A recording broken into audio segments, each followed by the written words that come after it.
My neighbors are making quite the ruckus. I will be right back. No sleep tonight. Ape. No sleep tonight, Apis. Ik now what you are. Ike now what you are. Ik now what you are. Ik now what you're. You should kiss your sister now. Chat, before you have sex, are you supposed to have a boner before the girl sees it? Or are you supposed to be soft and then you take your pants off and then you become... All you ladies, pop your pussy like this. Shake your body. Don't stop. Don't miss. All you ladies, pop your pussy like this. Shake your bod. Don't stop. Don't miss. Just do it. Do it.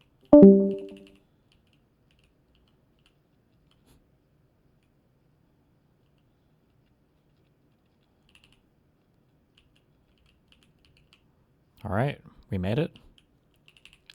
Oh, my favourite footy team lost. Time to beat the missus.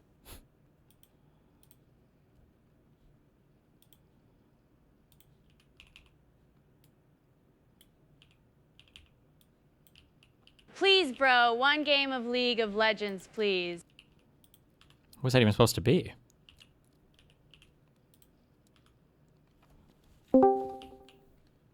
L, L, L, L, L, L, L, L, L, L, L, Oh, L. it's Pisco! How's the Hassan collab going? Wait, nobody likes him cause he's fucking Pisco!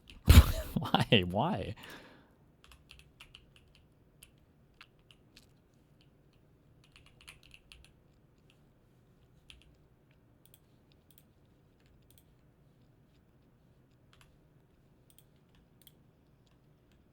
Destiny, I miss you. Please leave Daniel Saltman. The only thing I hate more than Palestinians are overfed Palestinians. Obama! What the fuck? Oh, TTs. How do I You're split as this and beautiful just as the send, day like- I lost you.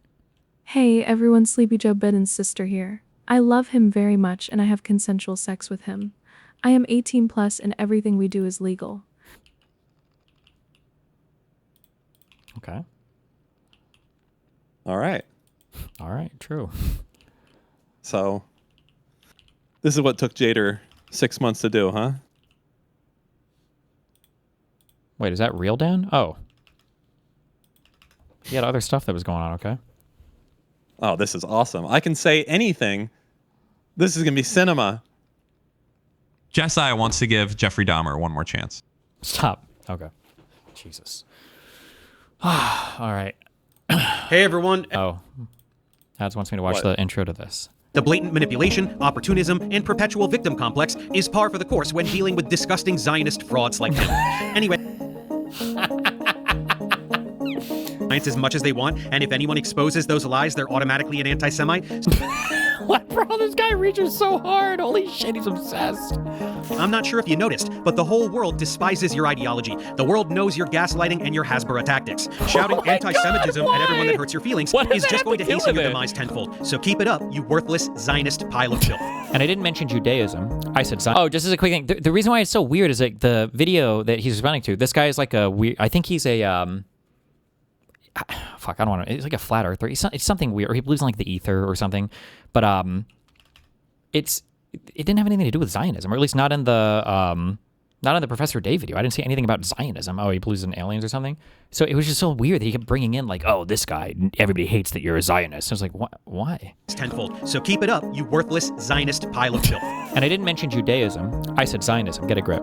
This kind of like rhetoric right here, you know you don't. This is Nazism right Oh, here. yeah. Right? Hell yeah. Deception and victimization are like the two key pillars Oh, of true. kind of neo-Nazi belief. It's the idea that Holocaust. Jews are secretly behind the scenes controlling everything to deceive you. And they use the deceive you Holocaust to about do their it. control. And then the self-victimization is they constantly harp about the Holocaust. Oh, my God. We get it, bro. The reason why they have to harp about the Holocaust... Whoa. Chill. This is because they have to center their victimhood so that they have an infinite blank check, basically, to deceive you and to control society. It's kind of crazy to just, but whatever. Apparently he was unhappy with that. As you know, I'm a science communicator who explains science and time to do politics, though. When it comes to Israel-Palestine, though, woo! Debunks science-denying frauds. Quite the Venn diagram exists between anti-science propaganda, predatory capitalism, Christian nationalism, and Zionism, which means I end up... Like, I feel like Jews are some of the more educated people on the planet, no? Are we really saying that Israel in particular is a country susceptible to fraud and, like conspiratorial nonsense? Okay. Bringing up Israel from time to time. Zionists hate that, so they attack me constantly, like what happened recently with a guy named Destiny. Let's talk about him. If you don't know who Stephen Bonnell, aka Destiny, is, he's a media personality who takes to defending liberal and progressive viewpoints on most political topics. He sounds smart enough when debunking MAGA talking points, and if that's all he ever did, you'd be hearing nothing negative about him from me. But that activity is dramatically overshadowed by his unrelenting Zionism and support for the never-ending parade of human rights violations being perpetrated by the genocidal ethno-state that is Israel. Whether he is being paid by Israel or is genuinely just dumb enough to have fallen for Israeli propaganda and is in too deep now to admit it, I can't say. But he recently decided to poke the hornet's nest by doing a particularly slanderous live stream about me, accusing me of being a Jew. Slanderous? Hating neo-Nazi. It's called Professor Dave Goes... Okay, I don't think I ever accused him of being a neo-Nazi. I'm just pointing out that the rhetoric he's using is neo-Nazi rhetoric. The deception and self-victimization are like the two big tenets of like neo-Nazi criticism. But I don't think he's a neo-Nazi. I think he's a fucking tanky. I don't even think he's a tanky, actually. He's just mind-fucked on Israel-Palestine. Like the entire fucking United States is, I guess, or the world is. Mask off. And the thumbnail says, these fucking Zionists, where Zionists is covering the word Jews. True. Implying that I really just hate all Jews. True. No, not all. Just like 90%, I think, identify as Zionists. So not all of them, just 90%. In it, he is reacting to my third and most recent video exposing Avi Loeb, the astrophysicist and charlatan, in which, amidst breaking down his endless lies about science, I point out yet again in passing his ties to the Zionist lobby and how he employs Zionist tactics of gaslighting and playing the victim to deflect when his fraudulence is exposed. I'll just play you Destiny's intro stinger to his video so you can get a sense of it. The blatant manipulation, I didn't even need to watch my thing. Complex is par for the course when dealing with disgusting Zionist frauds like that. Anyway. As much as they want, and if anyone exposes those lies, they're automatically an anti-Semite. What, bro? This guy reaches so hard. Holy shit, he's obsessed. I'm not sure if you noticed, but the whole world despises your ideology. The world knows your gaslighting and your HasBro tactics. Shouting anti-Semitism at everyone who hurts your feelings is just going to hate you minimize tenfold. So keep it up, you worthless Zionist pile of shit. And I didn't mention Judaism. I said Zionism. Get a grip. This kind of like rhetoric right here, even though you don't. This is Nazism right here, right? Deception and victimization are like the two key pillars of kind of neo-Nazi belief. It's the idea that Jews are secretly behind the scenes controlling everything to deceive you, and they deceive you about that control. And then the self-victimization is they constantly harp about the Holocaust. Oh my God, we get it. The reason why they have to harp about the Holocaust is because they have to center their victimhood so that they have an infinite blank check basically to deceive you and to control society. It's kind of crazy to just, but whatever. Yes, he is literally calling me a Nazi. Deconstructing this... Well, are we using literally here as figuratively? I'm not calling you a Nazi. I'm just saying that these are... whatever. I said it. I even said this is like neo-Nazi rhetoric, but okay. Farce will come at the end of this video, but we have a lot of context to set up and information to get through first. Honestly, so many people have asked me to make a video formally summarizing my stance on Israel, and this was an excuse to do it, while also highlighting what a douche this guy is. Beyond his nauseating defense of Israel, he also has some really bizarre skeletons in his closet that I was able to come across. Hornet's nest, remember? But we will get back to him in due time. Now, many of you are aware... I don't think he knows what skeletons in his closet. I don't think he knows what that means. Like, I don't think you would say like an active litigated court case or things that people say about you all the time are skeletons in your closet. That seems like stuff that's out front and out in front and center of everything, but okay. That this is not the first time I've been harassed and slandered by Zionists, not by a long shot. Right after the genocide began, for several months I was spending way too much time on Twitter, relentlessly combating Zionist propaganda being disseminated by hordes of paid influencers whose job it was to brainwash the masses and manufacture consent for genocide. You've never seen propaganda anywhere in your life like what was being vomited up at that time. Okay, so just as a heads up, there was a thing that I used to call, this the October 8th test to find out how fucking insane you are. And Professor Dave fails or passes extraordinarily depending on how you consider that. These were the tweets that this guy was firing off on October 8th. October 8th, okay?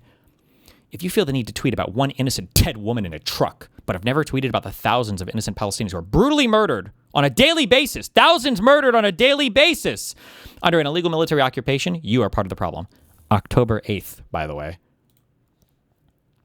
Zionism is not a religion, bud. Condemn Israel with 1,000 times the vigor and frequency that you condemn Hamas to be proportional to the death toll, and we won't have anything to disagree about. Now remember, for Israel, because we support them, I guess, is why we have to criticize them so heavily. And then also because of the ratio between how many people the IDF kills versus Hamas kills, like the ratio is really important there. But then when it comes to like The other actors in the region, like Hezbollah or the Houthis or Iraq or Iran or anything else, the numbers don't matter because I guess just because we don't support them directly. They always use this argument, but I feel like if we were to withdraw all support from Israel and then they were to begin like really genociding the Palestinians, would you just say we shouldn't do anything? That never made sense to me. I don't know. The idea that we only care because we support them and then you have to criticize them more than other people because of the death count. But if you look at the death count of anybody else, it's, yeah. If Israel didn't dehumanize Palestinians, Hamas wouldn't exist. That's the fucking point. They exist because of the blockade, the colonizers, the brutality. Use your brain. The blockade came after Hamas, but I wouldn't expect history to be done by any of these fucking people. October 11th, you naive toddler. Hamas didn't start it. They are the reaction to 75 years of brutal military occupation. Fucking educate yourself, okay? It's not a double standard because I know that Israel is lying literally always. They are manufacturing itself for genocide by fabricating beheaded babies. I think there was a French outlet that reported that incorrectly, the 40 beheaded babies thing. It didn't come from an Israeli outlet. And rape and countless other things. Sorry. Now that's January 3rd, to be fair. Of the next year. It's not a Jewish organization. He's the president of AIPAC, the most influential lobby in America that has billions of dollars flowing to Israel with which to commit genocide. He should be in prison with a death sentence, so stop shitting your pants. I wonder who that's about. The president of AIPAC. I don't even know who that is. Is that me? Hamas doesn't have anywhere to hide. They are not a military. They're just people in Gaza. What? And Israel blows up civilian targets, simply claiming they're tactical. It's bullshit. October 13th. Nice. Most of what you're hearing about Hamas is fabricated, and whatever isn't doesn't amount to 0.1% of what Israel has done to Palestine over the past 75 years. Get your priorities straight. They're under a military occupation. The radicalization is Israel's fault.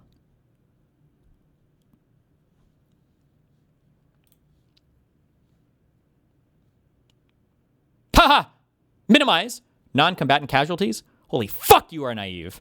Israel routinely does what Hamas did. They did it today. Who's talking about it? Fucking nobody. Pre-planned evil? They have a military occupation of Palestine. Just stop. You're ridiculous. This is October 10th. This guy is fucking unhinged. I don't know how many fucking tweets I've archived here, but holy shit. Anyway. Based.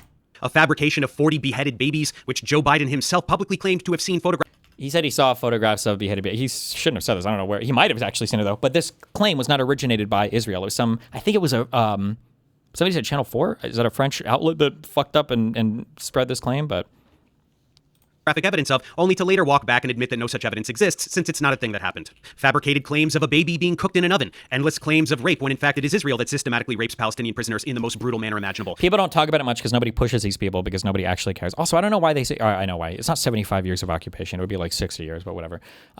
People say that, fuck, I just mind fucked myself. Oh, they don't believe that any rapes happened on October 7th. Or if they did, it was like one or two bad apples. All of them are consistent on this position. They're just never really pushed on it much.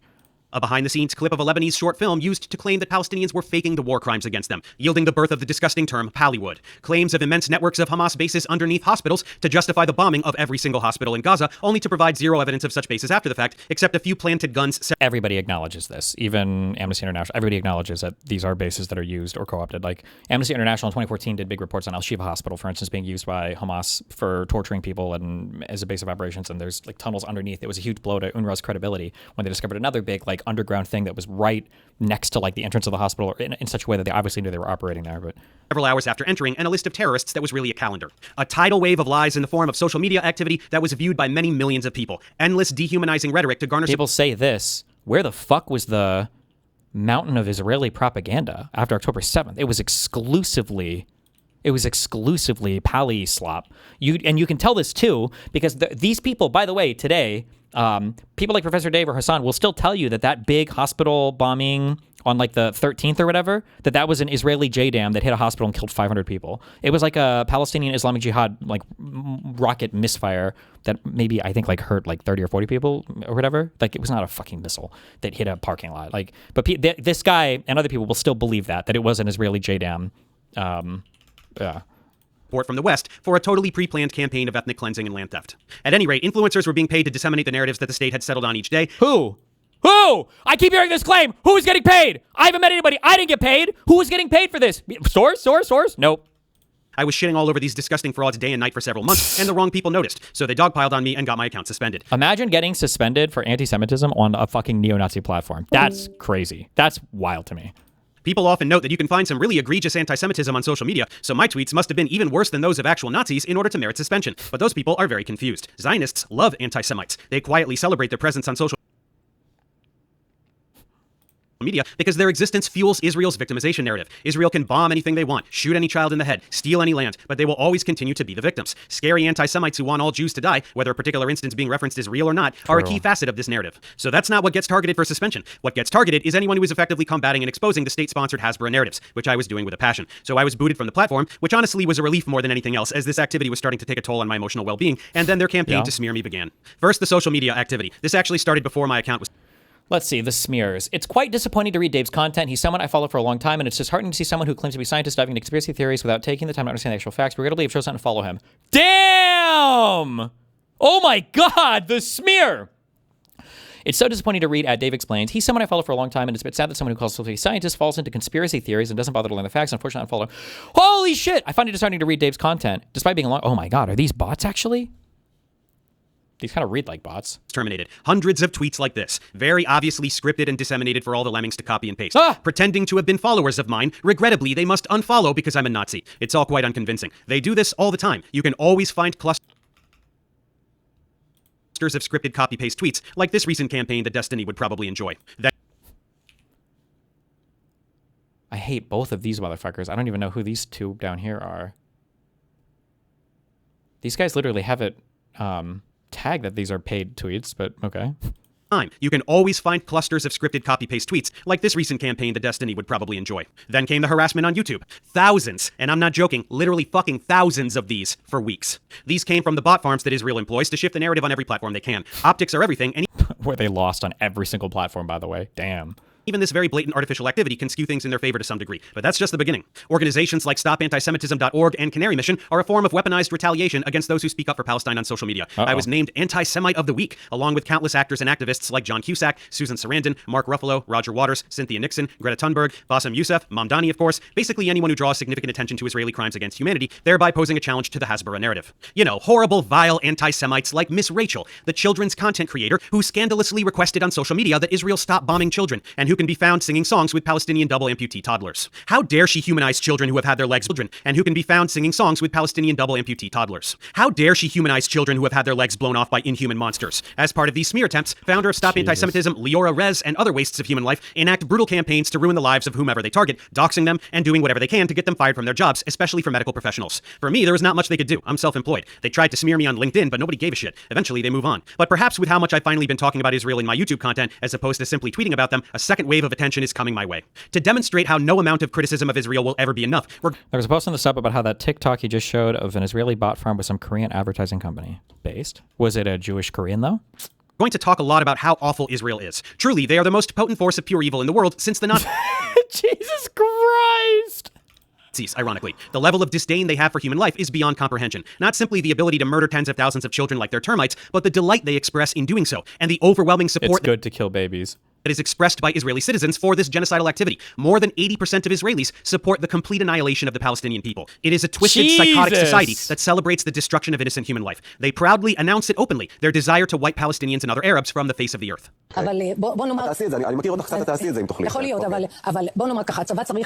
לגמור כמו שעבד בצפון, הוא צריך לעבוד בדרום, ולהשאיר את עזה ללא ערבים, ולהקים התיישבות יהודית בכל חבל עזה. כאשר אומרים ביישובי העוטף שרוצים לראות את הים. זאת אומרת, כדי לראות את הים, צריך שלא יהיו לא בתים. שאני מבין במקומות שלנו, עם הפרעים האלה לא היה שלום, אין שלום ולא יהיה שלום. לא שאני לא רוצה שלום, גם אני רוצה שלום. ארץ תשייכת אך ורק. We need to do the Patrick Bateman thing now, like, I want to see Hamas's videos. Let's see Hamas's videos. לעם ישראל, וכל עזה וכל לבנון, כל זה צריכים לשאוף לנקות את הארץ מרוכבי הגמלים. I don't care about Gaza. I literally don't care. For all I care, they can go out and swim in the sea. אנחנו מטילים מצור מוחלט על העיר עזה. ICC warrant, by the way. אין מזון, אין מים, אין דלק. הכל סגור. אנחנו נלחמים בחיות אדם, ואנחנו נוהגים בהתאם. עזה לא תחזור להיות מה שהייתה, וחמאס לא יהיה. חסל את הכל. שחיילי צה"ל הם מעל הוויכוח הזה, ואי אפשר להאשים אותם מה שנעשה בעזה, חבל שלא נעשה גרוע יותר. אין בלתי מעורבים. כל מי שיעמוד בפניו וירצה לחבל במדינת ישראל, כולל אם הם ישלחו ילדים, ישתמשו בהם החברים שלך. The very article I just cited corrected the number and the factoid he mentioned. A lot of these things are like half-truths or like crazy people that are interviewing. I think that Yoav Galant thing, I think I've looked that up before. I think he was explicitly referring to Hamas when they were going into fight there. This was said like, I think within a week or two, I think after the war began, because I think that quote made it into the South African case that they brought against Israel for the genocide prevention stuff. And I feel like I looked into the source of that quote, and I think a few of them that they'll say they're talking about all Palestinians, but they're referring to Hamas. But the clip was dated the 9th of October, 2020. Yeah.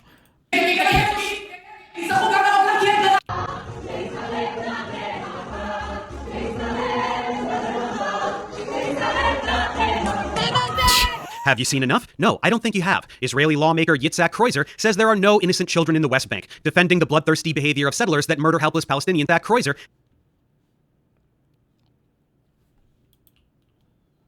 Like, do I want to go look all these up? Like, I'm curious, is this guy actually saying there are no innocent children in the West Bank? Or is he saying of the people that got killed in this incident, none of them were innocent children? If I were to look that article up. Fuck it, let's go take a look. I'm not fact-checking every single one of these. That guy's from Ben Giver's party? Oh, well, in that case, he probably does want them all dead.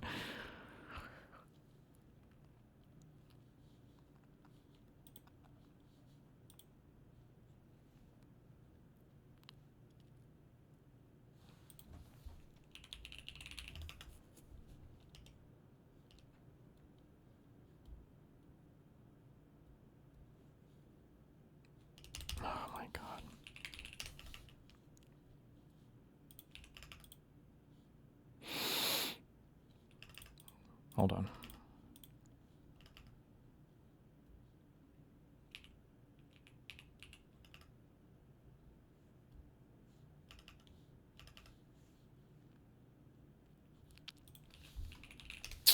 Bum bum bum bum bum bum bum bum bum bum bum bum bum.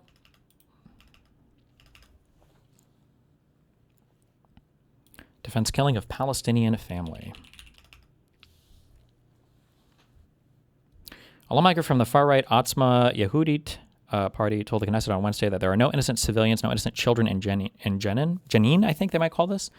Okay, so this is there's a fairly unhinged quote, but like this is like this Jenin is known as a place that you shouldn't go because you'll probably get fucking killed. Like even our Palestinian tour guide that was willing to take us to Nablus wouldn't take us to Jenin. That's like, I'm not saying that that's that it's an acceptable quote, but that's like I think I see it as like one of the most like you're gonna get fucking rocked if you go to this place. So it's probably more specific to this area. Again, still like not the best quote, but a little bit different than saying all children in the West Bank aren't innocent. That would be crazy to make a statement saying that you could like kill children because they're settler babies. I don't know who would say that.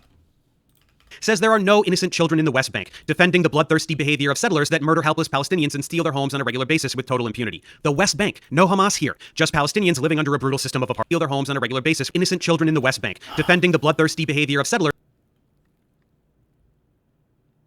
that murder helpless Palestinians and steal their homes on a regular basis with total impunity. The West Bank, no Hamas here, just Palestinians living under a brutal system of apartheid. Whether they are children or women, it doesn't matter to me. Journalist Shimon Ricklin says Gaza should be wiped from the face of the earth. It's time for Nakba 2. Journalist and politician Yinon Magal says it's time for Nakba 2, which means another massive wave of killing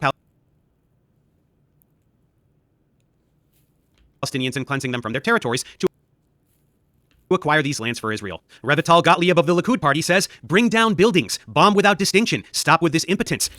Like, I would never defend the crazy... There are some fucking insane Israelis, like there are.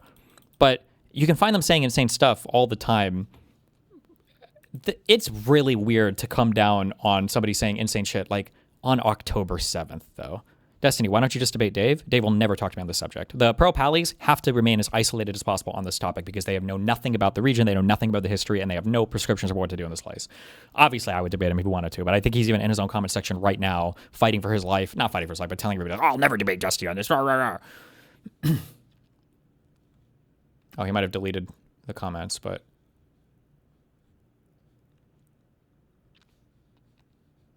But like, yeah, like October 7th tweets, like I feel like I would give a little bit of leeway for somebody to be a little unhinged after you got like terrorist attacked that fucking hard, you know? Like most of your stuff, Dave, but question you, if you're so passionate about the topic, why not just have a direct conversation? Why not just grow the fuck up and watch this video? Damn! Fuck, wait. Got him.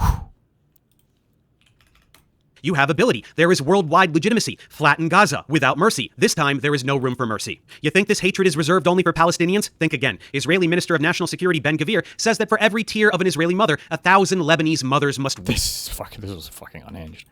All of Lebanon must burn. Are you fucking listening? All of Lebanon must burn? This is not Israel-occupied Palestine. This is a sovereign nation with territory that Israel has lusted after since its inception, and which it is currently successfully stealing. But back to Gaza, Israeli military official Eliyahu Yassian says, there is no population in Gaza. There are 2.5 million terrorists. There is no meaning to giving them warning missiles. Israeli politician Moshe Feiglin states outright that Hamas is not the enemy. It's every child in Gaza. Every child. Toddlers. Babies. Babies are terrorists. Anyone who would say this is a sadistic monster. Who said that? Who says that? Who's the famous baby settler guy? There are entire databases filled with hundreds of instances of very clear incitement to genocide. They openly announce that they intend to commit genocide, not just random nut jobs on social media. Israeli officials, legislators, military personnel, decision makers, they all state this openly, the desire to completely wipe out the Palestinian population. Take a second and read this crap. This is a drop in the bucket. You listen to any of these assholes for long enough, you get some shit like this about human animals, or Amalek, who their God commanded them to destroy in the Torah, or whatever other rhetoric they can think of to justify the extermination of an entire race of people. Just like You debated that Moshe Feiglin guy? Was he the guy?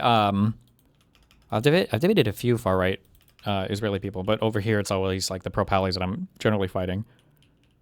If he is who I don't remember debating that many people.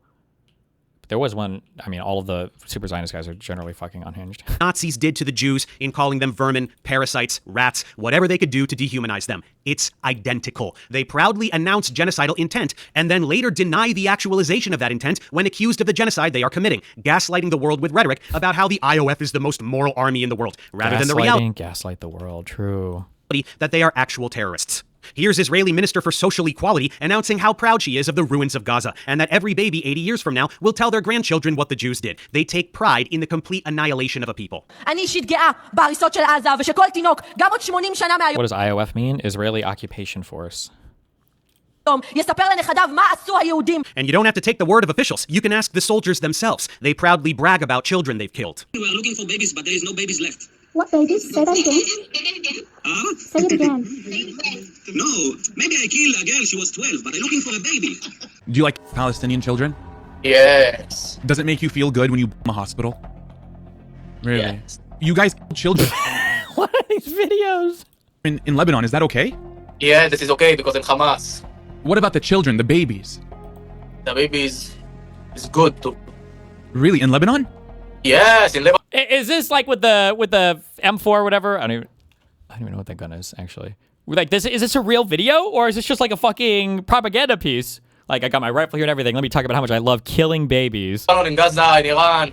Really? It's okay to kill babies in Iran? Yes, yes. And okay. in Gaza? Yes. And in Lebanon? Yes.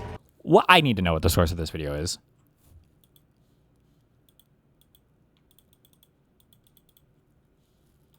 You really believe that? Yes. Really? Have you ever killed any Palestinians? Have you ever killed any Palestinian children? How many? I don't know. You don't keep track? No, but I can. Okay. If anybody has a source of that video, I'd love to see it. Debate him, bet you won't, you're scared, lol. Why do none of you debate bro shitheads ask him why he's too afraid to debate me? He sure as fuck didn't reach up for calling me a Nazi. You're pathetic. Well, I think I did look for him on Twitter because somebody suggested this when I watched the first video, but his Twitter account is banned and I have no idea how to reach him. But but I'm pretty sure I said that. I wonder if I said that in the video, because if I did, then he would have seen me say, of course I would debate him on this topic. Destiny, Professor Dave explains. Nice, good one. The blatant manipulation. The blatant manipulation.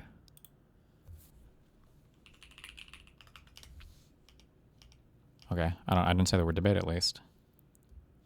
When Professor Dave asks for that face-to-face debate fade, don't run away, my boy. Oh, you done fucked up, son. Oh, 5 hour. Oh, these are all from the recent video that you just published. Well, if he wants to chat, I'd love to have a conversation on this.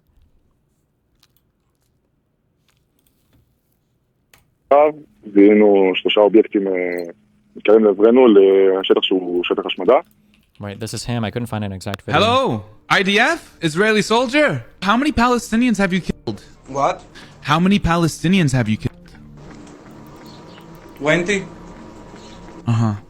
Is this like real life? I don't know what is Palestinians. I know Hamas. In Gaza there is not civilians. In Gaza, all Hamas.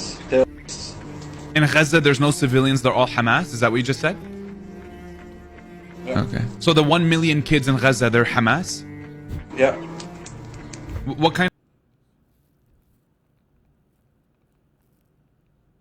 Oh God, and he's got this fucking lunatic on, of Hello. course. Hello. How are you? I can't believe how much you guys included laundered this fucking lunatic's reputation here. Oh. How are you? Where are you from, guys? Israel. You love Israel. I love Palestine. I'm from Palestine.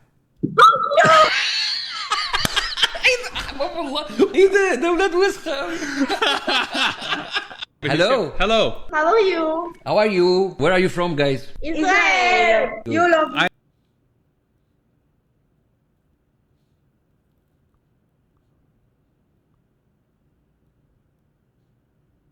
Oh, hello. I've been looking for you. What's up, man? You've been looking for me. What's going on? I've seen your videos.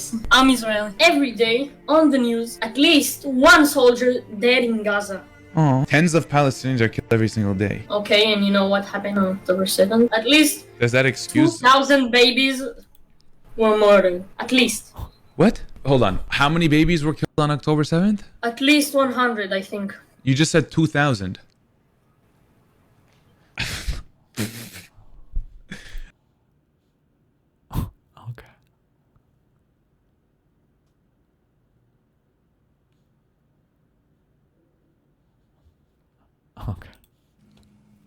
ואנחנו קיבלנו את הפקודה לחסל את 3 האובייקטים כי הם נכנסים לתוך שטח השמדה שלנו. חיסלנו אותם עם מג ונגר, עם 2 נשקים, ולאחר מכן התברר שזה היה 2 ילדים בגילאי בין 10 ל-12 והאימא שלהם, ואנחנו היינו צריכים לחסל אותם בסופו של דבר, הפעלת פקודות. זאת אומרת, הרגתי ילד. כאילו לא... אני אומרת צבא, לא אומרת... עכשיו זה קשה. זאת אומרת, אני חושבת על זה מלא ו...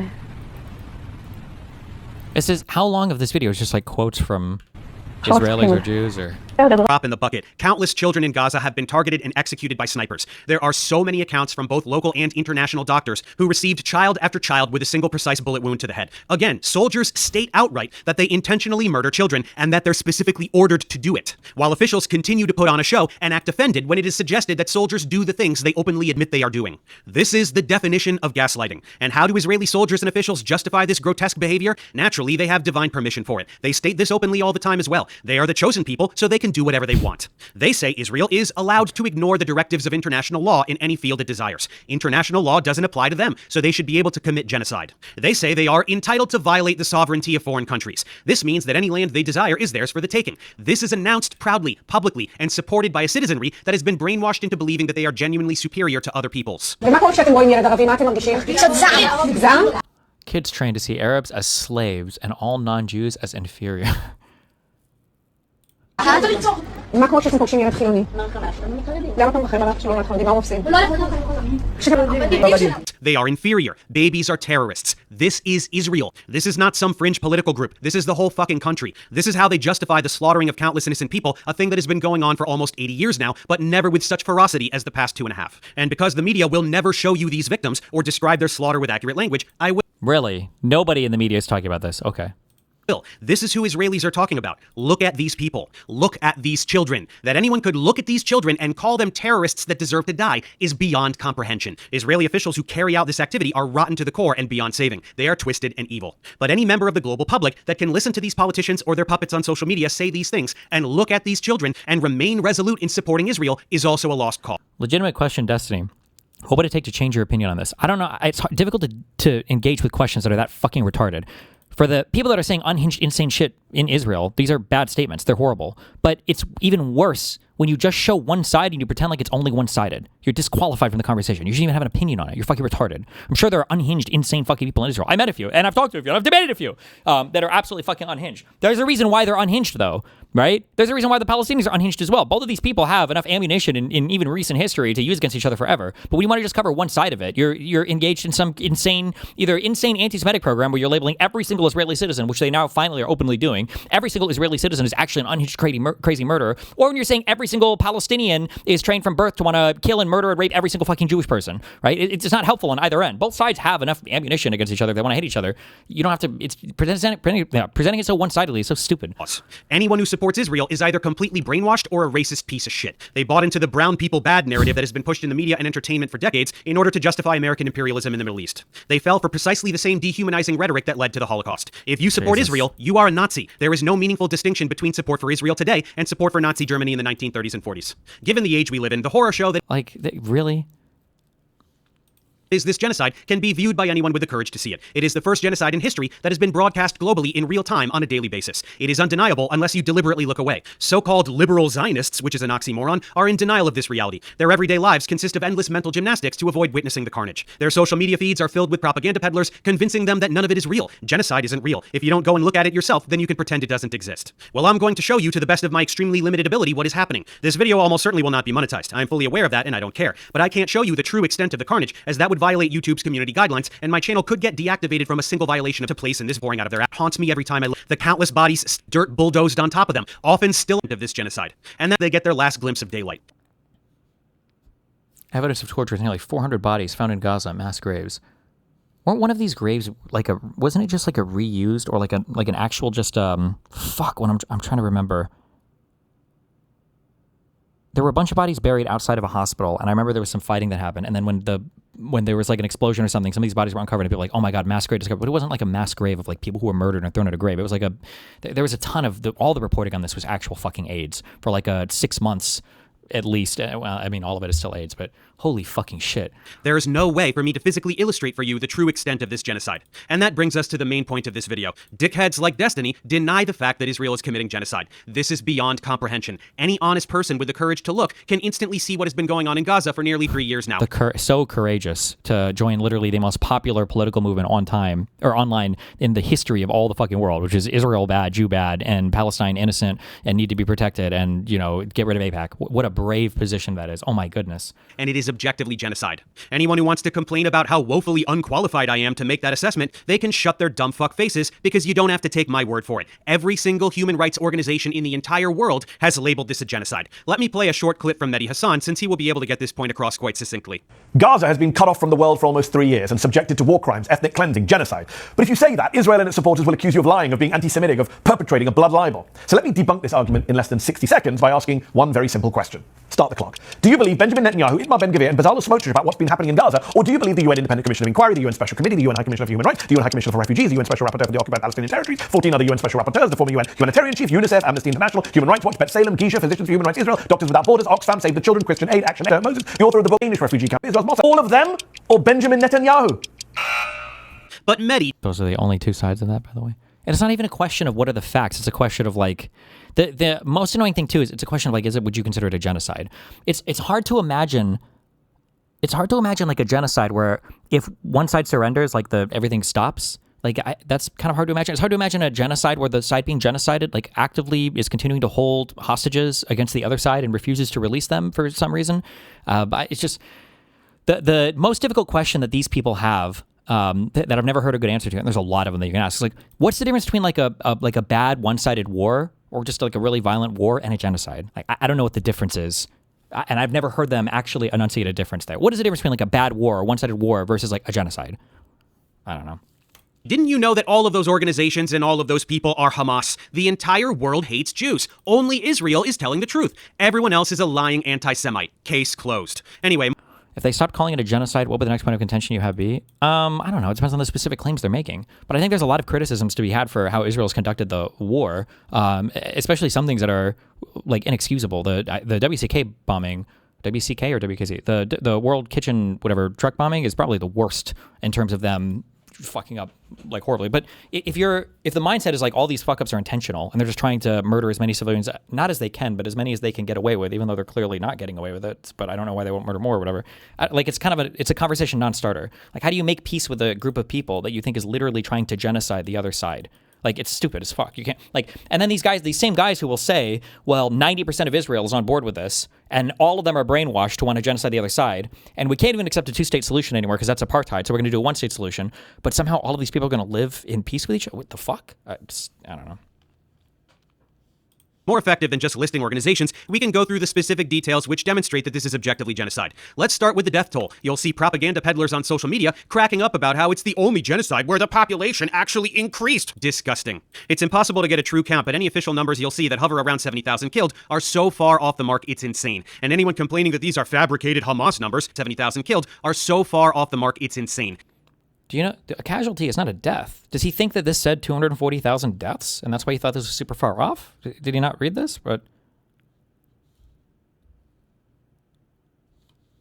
and anyone complaining that these are fabricated Hamas numbers is brainwashed. An independent study in The Lancet estimated well over 180,000, half of which are children, and that was in July of 2024, 2 full years ago. Previous 180,000.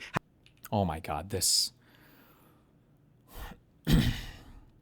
fabricated Hamas numbers is brainwashed. An independent study in The Lancet estimated well over 180,000, half of which are children, and that was in July of 2024, 2 full years ago.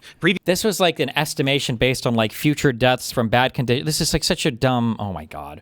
Like somehow like 15 or 20% of the population has been killed, but we just don't know it. I don't know. Previous estimates had been much lower because they only took into account bodies that were identifiable and directly correlated with airstrikes or gunshots. But thousands of bodies have been totally vaporized, leaving nothing identifiable behind. And thousands more bodies are still buried under rubble from all the carpet bombing or in still undiscovered mass graves. Additionally, so many people have died from wounds, from general poor health, from starvation, from freezing to death because they sleep through the winter in paper-thin tents, from disease because there's near zero health infrastructure. All of these are victims of genocide. They are deaths caused by the total and complete destruction of a territory and everything a society needs to survive. And Israel hasn't stopped bombing Gaza.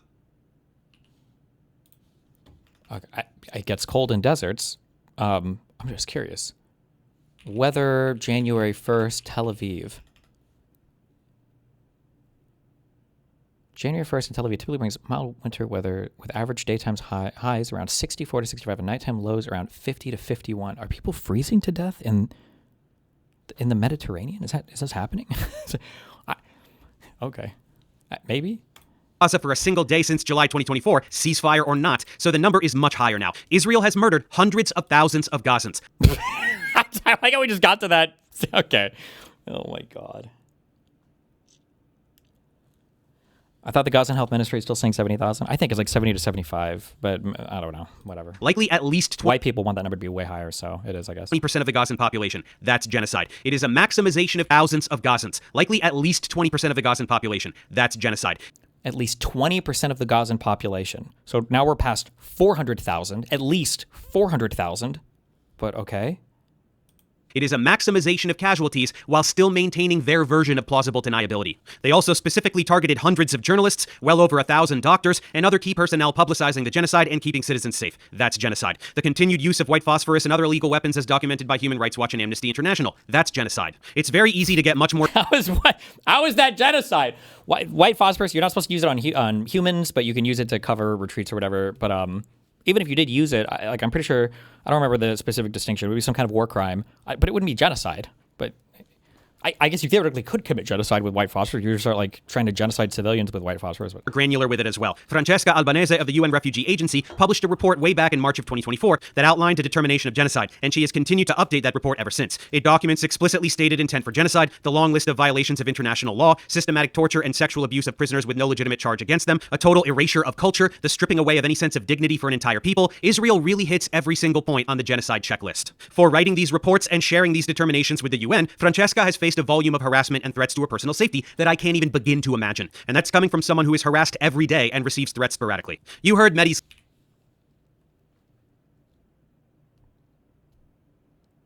The harassment that I couldn't even imagine. For her public stance, Albanese's life has been threatened and her family put in danger. She has faced the prospect of arrest in Germany for her choice of words. Okay. We have Donald Trump's administration has named her a specially designated national. a term usually reserved for terrorists, drug traffickers, and the occasional murderous dictator. She's the first UN official to receive the designation. I'm going to assume this article details other... It wouldn't surprise me if people were harassing her or whatever, I'm sure, because there are some mega pro-Israeli or probably Arab haters that I would imagine, but I'm just saying this... I'm sure it's in the article. I'm being charitable there, hopefully. I can't even begin to imagine. And that's coming from someone who is harassed every day and... What has she said, actually? Well, no, the Francesca Albanese, she was the special rapporteur lady or whatever for one of these, I think, right? I'm curious what she's actually said on this, actually, now. If Germany was considering arresting her, I don't know what prospect of arrest means.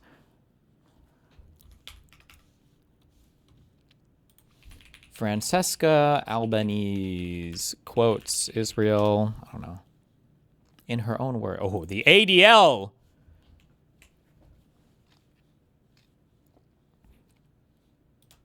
She's the first special rapporteur to be condemned by both Germany and France for anti-Semitism. Damn.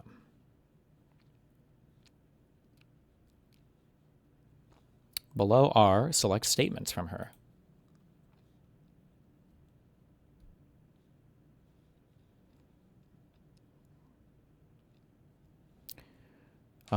This no longer a fragile minority, no longer diasporic people, no longer the people of the book, but the chosen people chosen to dominate. That's not that bad. Albanese claims that Jews have learned that to survive in this world, they need to be superior. Okay, and so they have accepted the Jews, but not all of them, especially those that learn to survive in this world. That's not too bad. Albanese likened the systematic extermination of Jews under the Nazis' pure race policy to Israel's war on Hamas and Gaza. Everybody does the Nazi shit now. The Nazi comparisons.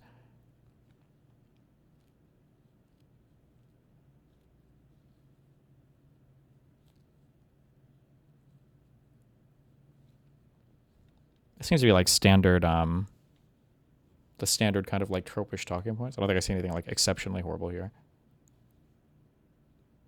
Just what I would expect to see fucking pro-pally lefty people say. Receives threats sporadically. You heard Mehdi's list, but let's expand a little. Human Rights Watch cited starvation as a weapon of war and the creation of conditions calculated to bring about the physical destruction of the Palestinian population. Doctors Without Borders cited the testimonies of doctors reporting that they routinely received children who have been shot in the head or chest by snipers, as we mentioned. UNICEF reported that essentially all of the million or so children remaining in Gaza need mental health and psychosocial support due to immeasurable trauma, especially the thousands who have lost limbs, usually amputated without anesthetic, and those who have lost their entire families. The International Association of Genocide Scholars stated that the legal definition is cleanly met, citing war crimes and crimes against humanity. Jewish Voice for Peace, Amnesty International, even several Israeli organizations. It's a long list of organizations, and the list of criteria that qualify this as genocide is never-ending. 90% of Gazans displaced, absolutely all farmland unusable, continuous blocking of humanitarian aid, starvation and life-threatening malnutrition, mass executions of healthcare and rescue workers. Israel is a club of genocide overachievers. If you deny the fact that Israel is committing genocide, you are no different from a club. What should you do as a casual viewer to not fall to propaganda like this? For the Jew shit, honestly, this was like you had to read all the original sourcing on everything because everybody gets fucking mindfucked when it comes to Israel. And then the sourcing is like you have to read like oftentimes at least from the stuff that I've read on the UN with their treatment of Israel, the fact gatherings themselves are actually usually pretty good. They seem to be pretty in line to me. It's just like the conclusions you'll reach will become like very weird. The most prominent example of this had to do with when they went through the unjustified killings during the border riots or whatever, like they use an analysis to tell you that like 120 people were murdered by Israel unjustifiably or whatever. But when you actually read the whole, I don't remember, it wasn't that long. It's like maybe, was it even 100 pages? The UN report on it. They explain their rationale for how they analyze it in the beginning, and they don't analyze it as an armed conflict event. They analyze it as a policing event. And when you use a policing event analysis, generally speaking, I guess, I don't know if this is like an international standard, but generally speaking, police don't kill people unless there's like an imminent threat to your life. Like it almost has to be a self-defense thing, or like a fleeing felon or somebody fleeing that you think might be about to murder somebody. So kills that you could generally say are fair kills in an armed conflict scenario don't become fair kills in a in a policing scenario. So that's how they get to that number of like 80 or 120 like unjustifiable kills or whatever, because they treat it as a policing event. So you have like during the border riots, you've got a ton of people that are setting the tires on fire. They're trying to cut the wire. They're trying to run through. Some of them have guns. Some of them have bombs or whatever. If you shoot and kill any of those people, that's considered unjustified because they're not presenting an imminent threat to somebody's life, which is this like the country just like fucking, it's like a brain break. Or yeah. Climate change denier or an anti-vaxxer or a fucking flat earther. You are denying the very obvious reality that we live in. Did you hear that, Stephen? Then let's talk about the complete demolition of the entire territory. Israel wants people to believe that they're the most moral army in the world, taking every imaginable measure to protect innocent civilians while exclusively targeting filthy Hamas terrorists with laser precision. This is total horseshit. I mean, again, they proudly announced that they want to murder every last child in Gaza, so anyone who believes them when they say the opposite is a moron. But more importantly, there objectively is no precision whatsoever to the destruction in Gaza. More than 78% of Gazan infrastructure has been demolished by relentless carpet bombing. I think that number that he's referring to, I think was in like the first year of the war. It's like 78% has some damage, not necessarily like completely destroyed or whatever, but I don't know what their number stands at now. Hospital, every school, every bakery, every city demolished. What is it about the Israel-Palestine conflict that breaks the minds of people? It's just it's got enough for everybody to have like a strong opinion about it. Oppressor, oppressee, Western world versus non-Western world, Jew versus Arab, brown versus white, imperialism, colonialism, America, foreign involvement. There's just like everything. Occupier. There's like every possible thing that you could ever care about can be represented in Israel-Palestine. Refugee tent camps were set up. They bombed those too. They tell them to evacuate even though they have nowhere to go and then bomb them anyway. They give them safe routes to evacuate and then bomb the safe. You didn't address carpet bombing. Was there actually any? No, but I mean, like, there clearly isn't. Like, you can look at the death numbers. Like, as horrible as it might sound to say, like, if this was indiscriminate bombing, you would have expected to see way more people die. Like, the idea that they would have spent so much, that they would have bombed so much, and you would have, up to this point, 75,000 or whatever deaths to show for it. It just doesn't make sense. There are ways that you can... The way that they try to weasel out of that is like, well, Israel is trying to commit a genocide and kill as many people as they can, but they don't want to kill too many because then it'll be called a genocide, but everybody's calling it a genocide anyway, so yeah, I don't know. It's dumb.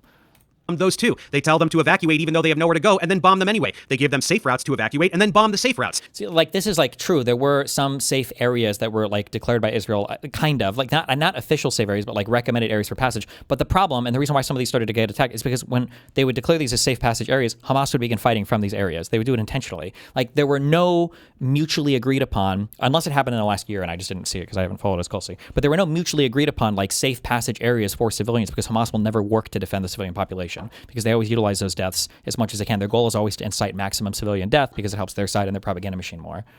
They designate safe spaces and then bomb those too. And when they occasionally let in food, they shoot at Gazans when they try to get it. It's complete annihilation combined with twisted psychological torture. Why are international institutions like the UN calling it a genocide, though? The UN, so the only body, as far as I'm aware, that can officially make that designation is the International Court of Justice. And I think we're still waiting for their ruling on that. Any special committee, special whatever thing is like whatever you want to consider it, but it wouldn't be like the UN. Like, it would be the International Court of Justice that could ultimately make that determination. It's very easy to look at image after image of the destruction to see that there was zero regard for precision. They weren't aiming for some imaginary terrorist. They were never doing anything but destroying Gaza from day one. You're not convinced by these images? Too small in scope? Let's get a broader top-down view. How do they mutually agree on shit like that, LOL, mid-conflict? Well, that if you're doing the rules of war, I mean, like, that's what you're supposed to do. You're supposed to be taking care of your civilian population and being regarding the enemy civilian population as well. That's part of your obligations as a party to a conflict.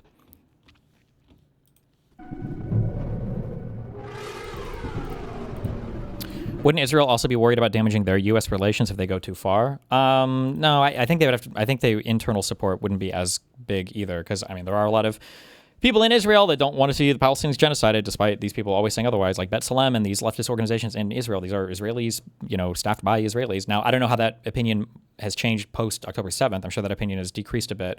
But for the far right of Israel, I don't even know if they want to be attached to the U.S. anymore. Like, they might be happy to see that relationship wither a bit, because they might feel like it gives them more flexibility to operate without the U.S., restraining them in any way. Down view. Destiny, International Criminal Court has issued arrest warrant against Netanyahu and his deputy over genocide in Gaza. I don't remember if that was why those ICC warrants were issued, but the ICC cannot make a determination that a genocide has taken place or that a country has committed genocide. The ICC can only issue warrants against individuals for crimes that they think. It might be the crime of allowing a genocide or something. Maybe the ICC might be able to do that. I would have to go back and look. But the determination of if a genocide has occurred is done by the International Court of Justice. That's what rules with regards to states.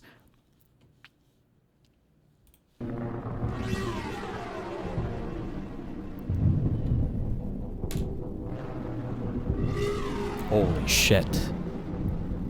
It might have just been war crimes? Okay, yeah. Presta atenção nessa cidade, ó. Uma cidade normal, né? Tá cheia de pessoas, avenidas, cheia de construção. Eu vou mostrar pra vocês como que isso daqui é uma foto de satélite de 2023. Agora, olha como é que ela tá agora. Cadê a cidade? Cadê? Cadê os prédios? Cadê as pessoas? Vou tirar o zoom pra você ver o tamanho dessa área destruída. Olha o tamanho dessa área destruída. Olha isso aqui. Isso aí é a cidade de Rafah, no sul da faixa de Gaza. Fica na fronteira com o Egito. Essa área destruída, só nessa área destruída, ao sul, toda essa área cinza. Pangbergen said, I have offered Dave the date with Destiny, but he has declined. RIP. Essa área que eu der um zoom aqui, eu vou ver uma área destruída. Essa área aqui é maior do que a área que foi destruída pela bomba. What are the chances they rule that this was/is a genocide? I honestly have absolutely no idea. The submission by South Africa was fucking retarded. So I don't know, like a lot of the quotes and everything just don't really follow from what they were saying, but I don't know, who knows? Who knows? De Hiroshima, a bomba atômica de Hiroshima. Qualquer lugar que eu aponte aqui, eu vou ver casas destruídas, destruição, uma das coisas mais horrendas da história humana. E isso aqui vai assombrar a humanidade por muito tempo. E o holocausto da Segunda Guerra se repetiu, infelizmente, e ninguém conseguiu impedir. E até agora os responsáveis por esse crime contra a humanidade estão rindo à toa. Fica aqui esse registro, porque é uma coisa assustadora. E como o olho que tudo sabe, tudo vê, não apaga a imagem, essa é a imagem real. Contra fatos, não há argumentos. O que aconteceu aqui foi um genocídio. It doesn't get any clearer than this. Gaza is now an uninhabitable wasteland. Absolutely nobody can keep a straight face and say that this level of destruction had anything to do with targeting terrorists while keeping civilians safe. We can know this with even greater certainty by looking at what they're doing in Lebanon.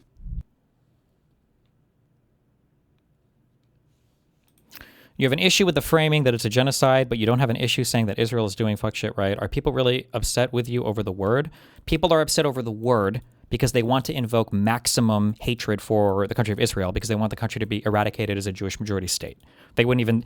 Finally, they're masked off enough that we don't have to fight over that obvious point from October 7th onwards. This is so obvious. But they will say now that the existence of Israel as a Jewish majority state has to be eradicated. It needs to be a state...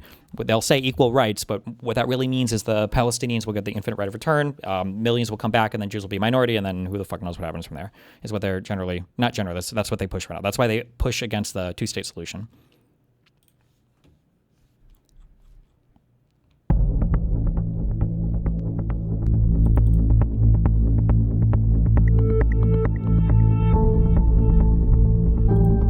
Israel destroys entire villages in Lebanon during 3-week ceasefire. I think the most annoying thing about all of the the one-sided coverage is that it really does seem like why does Israel attack all of these people?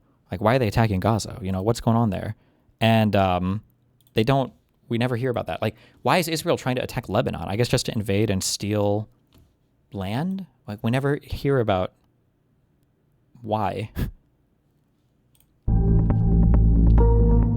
Village after village, town after town, not individual buildings, the entire town. This has nothing to do with terrorism. This has nothing to do with Hezbollah, whose label of terrorist organization is laughable to begin with. Hezbollah and any other group that is labeled Wait, what? Hold on, sorry. To do with individual buildings, the entire town. This has nothing to do with terrorism. This has nothing to do with Hezbollah, whose label of terrorist organization is laughable to begin with. Hezbollah and any other group that is labeled terrorists by Israel are simply people desperately defending themselves against Israeli terror. This is just it's just really like a TikTok slop video. Hezbollah was literally founded by Iran and pushed into, or founded by Iran in Lebanon, and is like a militia now that runs a large part of that country. Hezbollah... It's pretty easy to say that Hezbollah are bad guys. This is also something really frustrating. These people will virtue signal to the ends of the earth on the genocide term, and anything less than that is completely and totally unacceptable. But for some reason, they can't acknowledge, really basically, the Houthis are not the good guys, and Hezbollah are not the good guys. You don't have to hand it to Hezbollah. You don't have to hand it to the Houthis or hand it to, torture and rape and murder and everything from Hamas. You could you can't actually. You can never criticize both sides on this. You literally have to be on one or the other. It's so fucking stupid. Terrorism. Hezbollah formed as a direct response to the Sabra and Shatila. We know why, ... But you don't have to blow up towns, ? I mean, it'd be nice if you didn't, but like, Hezbollah literally repurposes like garages and houses to launch missiles and shit out of in southern Lebanon. This is what they do. They live in and they occupy towns, and then all of their weapons are stored there. Like, you can see this. Again, Amnesty International, other people have literally reported on this. Like, this is how they operate. It's not good, but like, man, it would be nice that if there was some pressure on the other side as well. That's just crazy to me that nobody says fuck all about the other side of this, ever. Simply people desperately defending themselves against Israeli terrorism. Hezbollah formed as a direct response to the Sabra and Shatila massacres, for example. Israel is the aggressor state, slaughtering anyone they please, and anyone who stands in opposition to that is labeled a terrorist. These groups are the rebellion in Star Wars. Israel is the fucking empire. Do you think Emperor Palpatine would label Luke Skywalker a terrorist? Of course he would. Supporting Israel is like rooting for the fucking Death Star. True. But again, this level of destruction... Did he really say that Hezbollah is not a terrorist organization? Like, really? Holy crap, brain rot much? That is the standard position of all lefties. You just don't know this because nobody knows anything about Israel-Palestine. Nobody in the mainstream media, nobody knows anything about this fucking region. So nobody asks any of the correct questions. But yes, every single lefty, every single far-left person, Hassan and all these people included, will say that Hezbollah is like a legitimate governing force and military in Lebanon. That's it. You yourself make fun of people who both sides an argument. I'm trying to... How fucking retarded do you have to be to make that statement? Like, do we want to have pizza tonight or do we want burgers? I don't know. I can kind of see both sides, you know? But Destiny, didn't you say both sides a bad argument? Yeah, when comparing Republicans and Democrats in the United States of America, it's fucking retarded. Does that mean that you can't see two sides of anything else on the fucking planet? Because I don't think there's a both sides argument to be had with how equally bad the Republicans and the Democrats are in the United States. In most international conflict, generally speaking, it's very rare that there's an entire group of people that are unhinged and unreasonable. Usually people have a reason for why they feel the way they do. Usually. Has nothing to do with Hezbollah or any other supposed terrorist group. This is demolition. This is an erasure of a people, their lives, their culture, to make room for Israeli expansion. A huge chunk of Lebanon is Israel now. They will build, settlers will come, and that's the end of it. Then they'll steal more land tomorrow. Chunk of Lebanon is Israel now.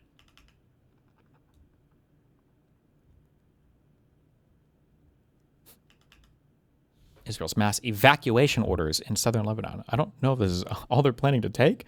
But I like how, is this supposed to look like this is Israel and this is the new land they're taking too? Like they're doubling the size of their country? Obviously Israel is down here, but... Now, they will build, settlers will come, and that's the end of it. Then they'll steal more land tomorrow, and the cycle continues. They'll tell you themselves if you ask them. Finance Minister Bezalel Smotrich sure did. בוא נדבר על היום שאחרי המלחמה בהיבט הנדל"ני. אתה כבר התבטאת לא פעם לגבי חידוש ההתיישבות היהודית ברצועת עזה. שאלה פשוטה, איפה מבחינתך צריך לקום היישוב הראשון ברצועה? אני מודה שלזה לא ציפיתי, אני מוכן להתחיל מהתוכנית הצפונית. בוא נודה. חידוש ההתיישבות היהודית ברצועת עזה. שאלה פשוטה, איפה מבחינתך צריך לקום היישוב הראשון ברצועה? I mean, they literally pulled out of the strip in 2005, but aren't they literally about to lose their election? Who the fuck knows, bro? Netanyahu is the vampire that never goes away in Israeli politics. Hold on one second.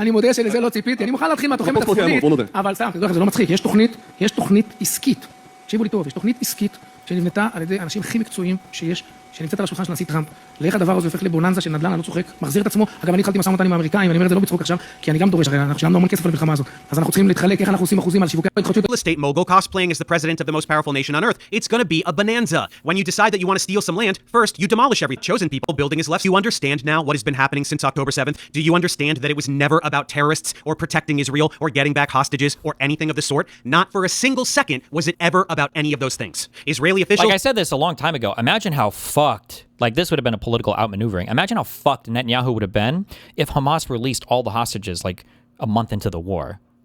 Whoo! That would have been a tough position for Netanyahu to be in, but they kept those hostages for so fucking long. Holy shit.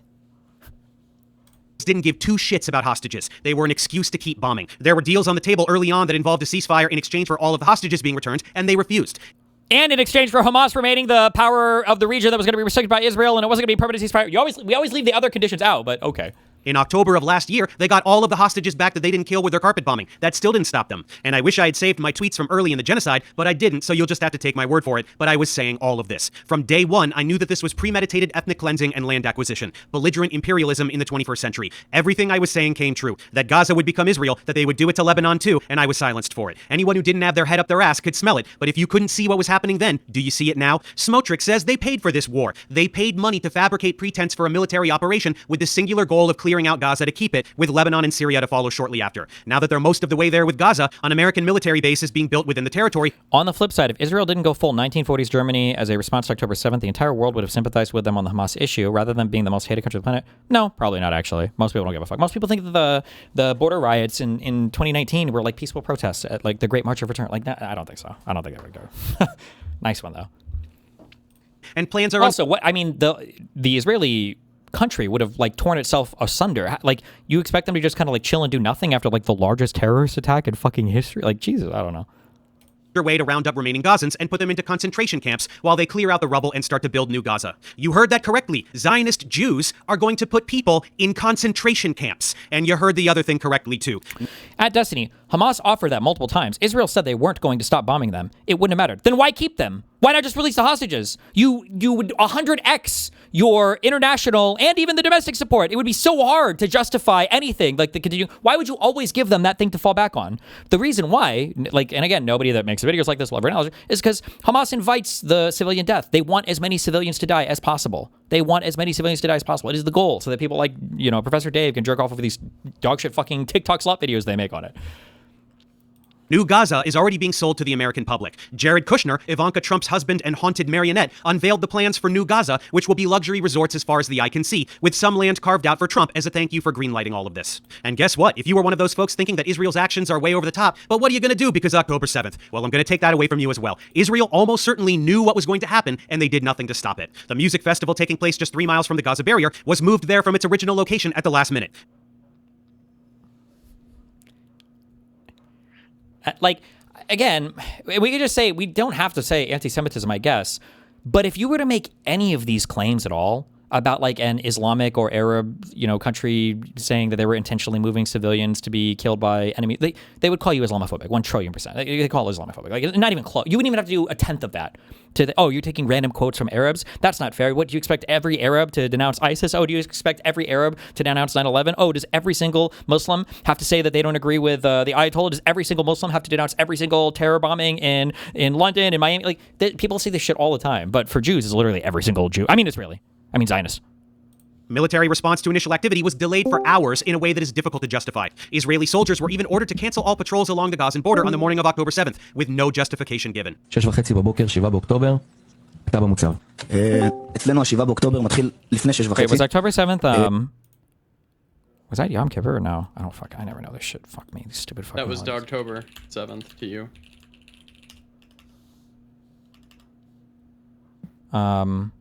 It was Yom Kippur. I wonder if, I don't know if they normally get days off or whatever for holidays. I don't know. But, like, this would be such an insane, like, if this was true, it would be, like, insane.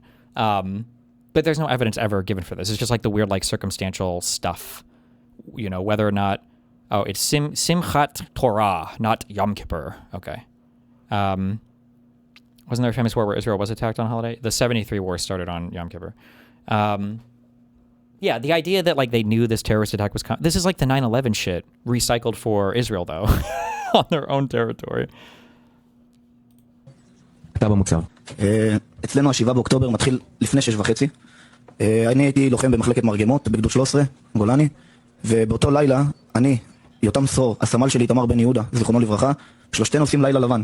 הרשינו לעצמנו בשבתות וחגים במיוחד, לעשות לילה לבן עד לכוננות עם שחר, ואתם יודעים, יש לנו זמן לישון מחלקת מרגמות, עד לכוננות הבאה. אז ב-5:20 בבוקר, אנחנו יושבים ליד הקשר כדי לא להעיר מאזין, והסמג"ד שלי, ניר בוינפלק, שגם הוא נפצע קשה, וברוך השם הוא שרד, פתאום עולה בקשר בהודעה מוזרה. כל התחנות, לא יודע למה, לא יודע איך, משהו בסגנון הזה, אין סיור בגדר עד 9 בבוקר. באיזה שעה זה? No more patrols until 9 a.m. for no reason. 20 בבוקר. Pinger it all for Dave, the day with Destiny. He has declined. Breaking news. Yeah, we got that. Broken a while ago. Shit. Wait, this has to be a troll, right? Can someone remind me who did this? I can't remember. This can't be a real tweet. And then the formatting is weird too. I would need to see like an archive dot whatever of this to think this is real. Allegedly the Taliban, but let's be honest, probably the Mossad. I would need to see like an archive of this.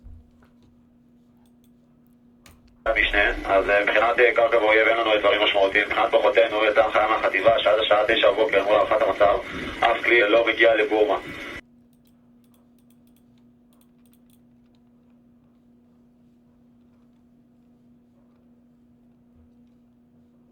Oh my god, he's a third-party voter? Oh, man. Wait, was he a Jill Stein voter? I don't know, apparently he says he votes in California, so it doesn't matter. Oh, classic. This is scienceandculture.com. I don't know if there's like a Jew website or not, but... Jesus.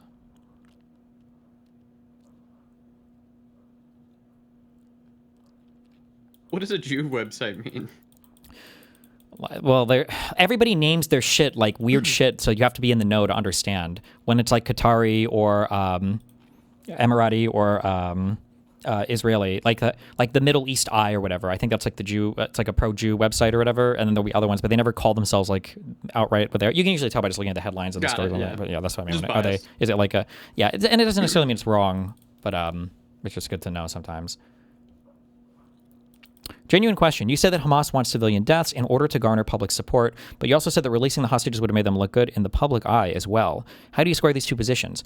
Well, when I say releasing the hostages would have made them look good in the public eye, what I mean is that if they were conducting themselves in such a way that they wanted the war to stop immediately, releasing the hostages would have been a good decision. But they didn't. I agree with their strategy not to, but that's understanding that their strategy is to invite as much civilian chaos and destruction as possible.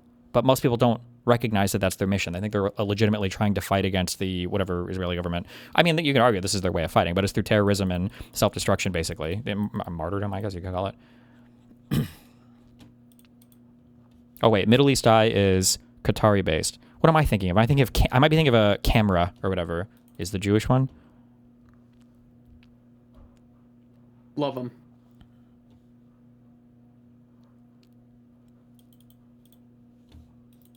Middle East Forum, might be? I don't know. Whatever. They're out there somewhere. אני חוזר שוב, עד 9 בבוקר ואל מול הערכת המצב, אף כלי לא יורד לבורמה. נמצאים בנקודות זינוק אחוריות, מהנחת חטיבה, לא יודע... Don't you think it's strange that more hostages weren't killed during all of the bombings? I guess they were all that secure in the tunnels? I mean, weren't they literally? Weren't hostages hidden in tunnels? Like, don't we know that as a fact? And then some were in civilian homes, but... בדיוק למה לא שווה יותר מדי.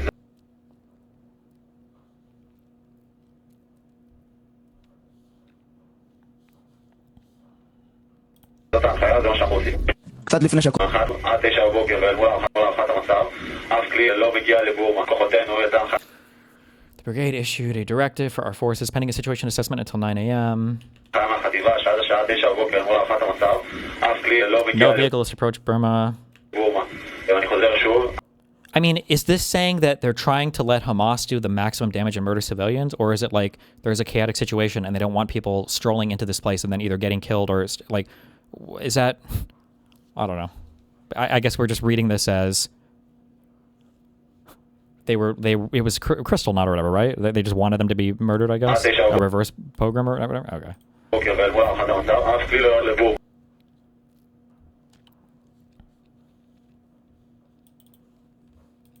נמצאים בנקודות זינוק אחוריות, מהנחיית חטיבה, לא יודע בדיוק למה, לא שואל יותר מדי, זאת ההנחיה, זה מה שאנחנו עושים.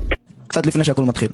ואיתמר דופק דים ולא קצת פקודה. באמת, אני הייתי כמה אנשי צבא בכירים, מה בעיה פגעו? השישיות סך הכל לפנה באוקטובר. Beyond this, hundreds of the civilians... מרגיש לי תשמעי, אני לא יודע מה שם, אני רוצה להבין. A little coincidental, no. Beyond this, hundreds of the civilian casualties were the fault of Israel due to... Oh, fuck, I was going to say this earlier, that he only says hundreds, though, to his credit. I don't know what the actual number is. I feel like dozens or less. But a lot of people will say that the majority of the civilians killed on October 7th were actually just killed by Israeli... They won't even say friendly fire, because I think some were killed when either Hamas was retreating or they'll be in homes with hostages, and then the building will get bombed, and then the hostage will die. I think that did happen a couple times. I don't remember the exact number on that. But they'll say that it was the Hannibal Doctrine, that Israel will kill every single fleeing Hamas person, even if they have an Israeli with them, because they always try to kill their own people so that they don't get taken hostage or something. Of which there's zero evidence of this happening, or I think of ever happening, but... A little coincidental, no. Beyond this, hundreds of the civilian casualties were the fault of Israel due to both friendly fire from incompetent teenage pseudo-soldiers, as well as the Hannibal Directive, which involves killing their own citizens on purpose to prevent their captivity, including a tank firing on a kibbutz. This is how much Israeli officials value the lives of their citizens. When you remove military and police casualties, which are absolutely fair game, as well... They're not, by the way. You can't surprise attack, like, military people and then claim that that's, like, a fair thing. Like, Pearl Harbor, I mean, I don't know if we had rules of war back then like that, but that would have been considered, like, a terrorist attack. Even if they're soldiers, you can't kill them when you're not at war with somebody and claim it's a fair kill. Israeli officials value the lives of their citizens. When you remove military and police casualties, which are absolutely fair game, as well as friendly fire and Hannibal Directive deaths, you're left with a number of civilian casualties that are exceeded by Palestinian deaths on any decent day for Israel since October 7th. Okay.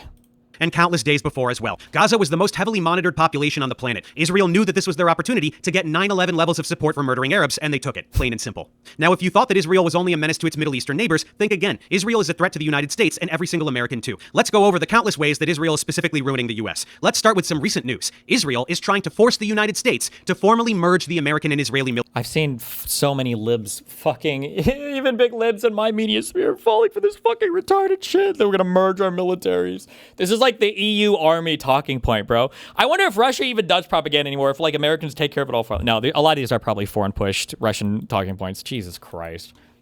Militaries. They're laughing. Did you hear what I just said? Israeli officials are trying to force America to merge its military with the military of a foreign country, the one committing genocide. Moving from aid to partnership is how Bibi tried to sell it on Fox News, and even the Fox News puppet, anchor, said, It certainly brings up some issues of sovereignty, but we'll have to work that out later. While you're sitting there thinking about how incredibly fucked up this is, let me explain how it's way more fucked up than that. First, you know all those billions of tax dollars that we send to Israel every year, the ones that are used to murder children? Now that money will not require congressional approval. It's just part of the federal budget that the executive branch can arbitrarily provide at any time and in any amount. Next, the government is trying to bring back the military draft. If that were to happen, soldiers would be forced to fight for Israel. That would mean that young Americans could be drafted against their will and forced to go murder. This is, I think this is insane. No, we were never gonna fucking merge. I don't know. I'm sure Netanyahu maybe would want it, like ideally, but Destiny, look at the Reddit post someone wrote on this vid. Oh, this is like the EU army memes. Like the European Union is going to make an army and start drafting Europeans to fight in EU wars or whatever.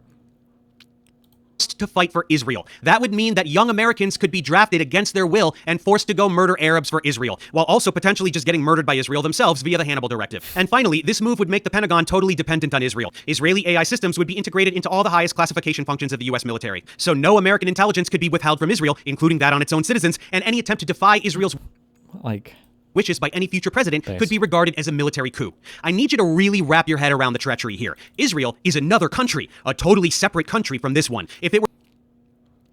Yeah, actually, that is pretty annoying. That is actually kind of weird too. At Destiny, isn't it funny that the evidence of half these claims are analogous to flat earthers using weird sources and pictures? Compare this vid against his others. That is true, but I don't know. The politics does something to the brain to like shut it off, I guess. Yeah. suggested that the American military merge with that of Switzerland, that already would be fucking insane. Now replace Switzerland's army with a literal terrorist organization that rapes and tortures and murders civilians every single day to expand the borders of a colonial ethno-state that violates international law. This is not a dystopian novel. This is real life, and it is happening. Zionists in Congress are trying to sneak this bill through as part of a defense spending bill. This is happening because public opinion is so firmly anti-Israel that Israel has to find ways to thwart the public and entrench itself in the American power dynamic in ways that will be nearly impossible to undo, no matter how much we protest and boycott. This is a hostile takeover of the American government by a foreign entity. This is Netanyahu trying to place himself formally in charge of aspects of the American government. Every politician supporting this motion is guilty of treason, and nobody's doing anything about it. What's next? Well, it is common knowledge that Gaza is a testing ground of treason, and nobody's doing anything about it. I like how he didn't actually like call out like Republicans and Democrats here. They are highlighted. Oh, I like how he only highlights the ones that voted for, like Republicans had it here and then Democrats voted here. It's like 209 to 6. But whatever, don't say it. That's fine. Destiny, you're not even defending against any of his claims. You kind of just pause the video and then say, it's so easy to paint one side and then just move on without addressing anything. None of these claims are like strongly factual claims that can even be, for some of these I have, but other these, like if you're going to find me videos of people saying unhinged things, there are videos of people saying unhinged things. Yeah, of course. There are crazy fucking Israelis and Jewish people. There are also crazy Hamas people. And then there, you can argue that, I don't know what I'm supposed to do with that. Like, what, you want me to say there's no fucking insane Israelis? Of course there is. But like for stuff like this, like there was, Israel had forewarning on October 7th that a terrorist attack was going to happen. This would be one of the most scandalous things to happen in like the fucking history of the Middle East. And you're asking me debunk his claim based on like 3 soldiers saying there were weird commands in the morning to not, to stand down from the invasion point or whatever. Like, how the fuck am I even supposed to, what am I supposed to debunk here? Like, it's like the crazies going on Joe Rogan. Yeah, this isn't, this is not evidence of one of the largest conspiracies in the history of the Middle East is like 3 soldiers coming on and saying that like they told us not to go to where they broke through the fence and to stay away from Burma. Like, I'm sorry, I don't know how I'm supposed to deal with that.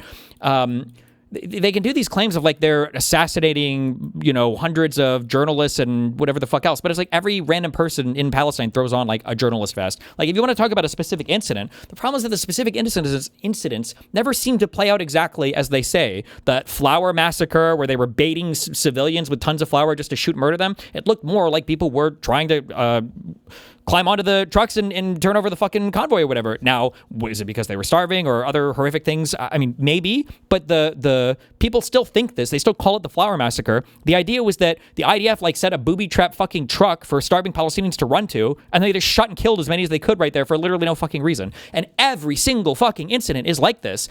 People say that what was the name of the beach that was supposed to be Malwi? What was the beach? There was a beach that was supposed to be designated as a safe zone before they moved them all north from Rafah.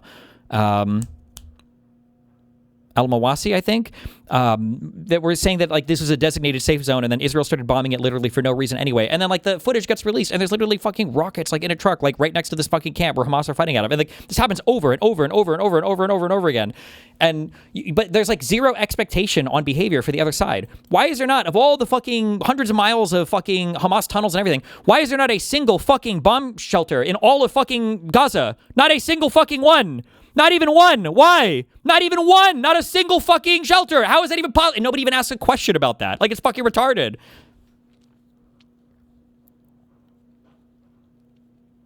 No, I'm saying debunk his claim when he's citing a copious amount of sources and organizations deeming this a genocide. Arguing over whether or not a thing is a genocide is a perspective on the ongoing war that if you want to get into fact deliberation, we can deliberate facts, but I don't have a perspective on whether or not it's a genocide, or I'm not as interested in hotly contesting that topic. And I think that if you are, I think it signals that there's something fucked with your brain, that you're more concerned with the label of genocide than any of the facts that are going on the ground, especially because the people that seem to carry that genocide label the hardest are the ones that are pushing away any realistic solutions, and they just want to scream that the state of Israel should be completely disassembled as a Jewish state, which is a non-starter, obviously. And they know it's a non-starter, obviously. But yeah, a ton of international organizations, I'm sure there's 100 plus, have all said that they feel like what's happening in Israel, and there are organizations in Israel that say that. Like, how can I contest that? That's true. There are people that have said that. It's from dangerous Antifa, preparation for the crackdown on Americans. But don't worry, social media relations. If content is of Homeland Security to give ICE the exact same tech that Israel uses in order to perform its own human rights violations, while also lending its tech to federal agencies who use data mining software to aggregate information from every single American. Palantir is a major entity pushing us towards an Orwellian police state here in America. More on that in a moment. Let's see, who else? Elon Musk. He has a direct relationship with Bibi. Agreements with Israel regarding Starlink. AI collaborations. Plans for an Israel-exclusive autonomous Tesla rollout. Mark Zuckerberg, along with Musk, both routinely censor pro-Palestine content on Facebook, Instagram, and Twitter. Posts, stories, and entire accounts are regularly deleted, most notably anything depicting Israeli human rights violations. I guess I would have to read. I feel like I only saw a deluge, a cornucopia of pro-Palestinian propaganda post October 7th, and I think that like swarmed the entire media apparatus of the planet. I don't know where this idea that all of the pro-Palestine stuff was getting censored, but I don't know. Maybe it feels like Israel lost the PR argument on everything. And I think that's evidenced by the fact that people still believe in a lot of stuff that didn't happen, like that hospital JDAM a week or two after the war started. And then most Democrats today even have a disfavorable view of Israel. So, if content is not outright deleted, viewability is altered such that it is seen only by followers and does not show up in general feeds. This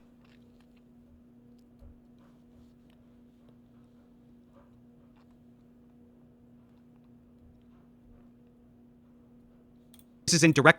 This is an AI answer too, right? Response to requests from Israel's cyber unit. In 2025, an investigation published by DropSite found that Meta complied with 94% of takedown requests issued by Israel since October 7. That same year, it is really crazy too that Professor Dave does like these super high quality science debunking videos of flat earthers and shit, and that comment in YouTube chat was true.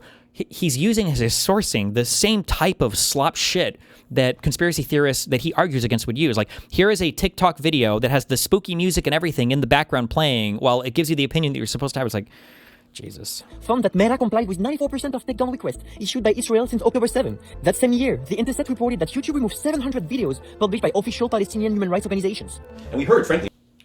Intercept reported that YouTube removed 700 videos published by official Palestinian human rights organizations. And we heard, frankly, from high-level officials at Facebook who said, my job is to defend Israel. You know, so like, this isn't some sort of wild conspiracy. This is a thing that, is happening in broad daylight, and there's nothing we can do about it because of these... At Destiny, you have repeatedly over and over again denounced the claim of genocide because of some arbitrary distinction you have internally. The arbitrary distinction that you're talking about is the law in which genocide is usually considered. And the question is whether or not Israel has like a special intention to destroy like the Palestinian people in whole or some part. But you have to draw a distinction between a war and a genocide. I've never in my entire life heard lefties draw that distinction. Find me a single one that has talked about what acceptable military actions would be between Israel and Gaza, and I'll take you seriously. I've never seen a single one, ever. On October 7th, it was bad to go to war with Gaza, so...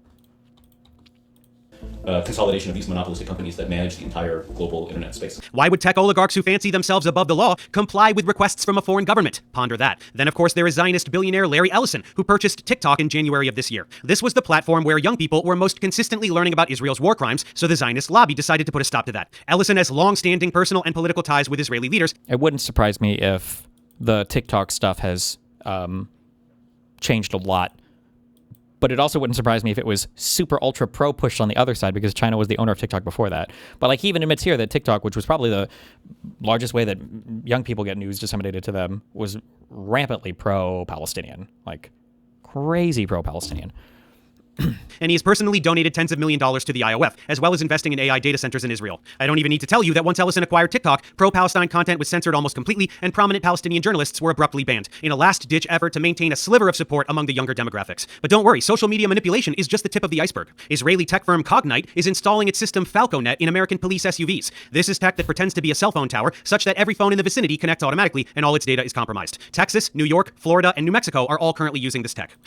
That's not how encryption or anything works whatsoever. Maybe they can track location, maybe? I'm trying to think of how that would work, maybe. If you had 3 of them, would you need to triangulate? But okay. With the exception of there being some 0 days, okay. Deconnect automatically, and all its data is compromised. Texas, New York, Florida, and New Mexico are all currently using this tech. A foreign company has built invasive surveillance technology that tracks American citizens in American streets. A foreign company has unlimited access not only to private data of American citizens, but also the details of how American law enforcement surveils its population. And the contracts are redacted. Nobody can see what data is being collected, why it's being... Everything tied to Israel is evil, yes, for all of these people. Every single thing. This is why the BDS thing and everything is so important. They have to every APAC related thing, every Jew related thing, every Zionist related thing, every Israel related thing, whether it's a company or a person who serves on a board of one thing and another thing, like all of these things are fair game for these people. Yes. Professor Dave is complaining that you yourself personally have not reached out to debate him in the comments. He might have said that, but Pangburn, who is a mutual contact of ours, says he reached out, and Professor Dave said no. I sent him a message on Instagram. He hasn't responded. Like, obviously, I debate anybody on, especially Israel-Palestine. It should also tell you something that this guy is like one of the most avid debaters on the fucking planet, as much as me, if not more, when it comes to the flat earth shit. But he won't talk to me on this subject, so... collected, how long it's kept, or who has access. Mass warrantless cellular tracking without consent and with zero transparency. This would be unconstitutional even if being done by the US government, but for Israel to be doing it here is fucking insane. What could this lead to? Well, to see what could happen to Americans tomorrow, we only need to look at what Israel is doing to Palestinians today. Check out this newest insanity. Unmanned cranes with machine like this guns. kind of hearken to your point of like, you are scared of the space sometimes because people are saying like the most radical, crazy shit, and like, someone who really does believe that like this is going on, like this video could push them to doing like a violent act. Yeah, of course. I mean, that's in a way, kind of the point, right? You had terrorists that attacked the Royal Air Force Base in the United Kingdom.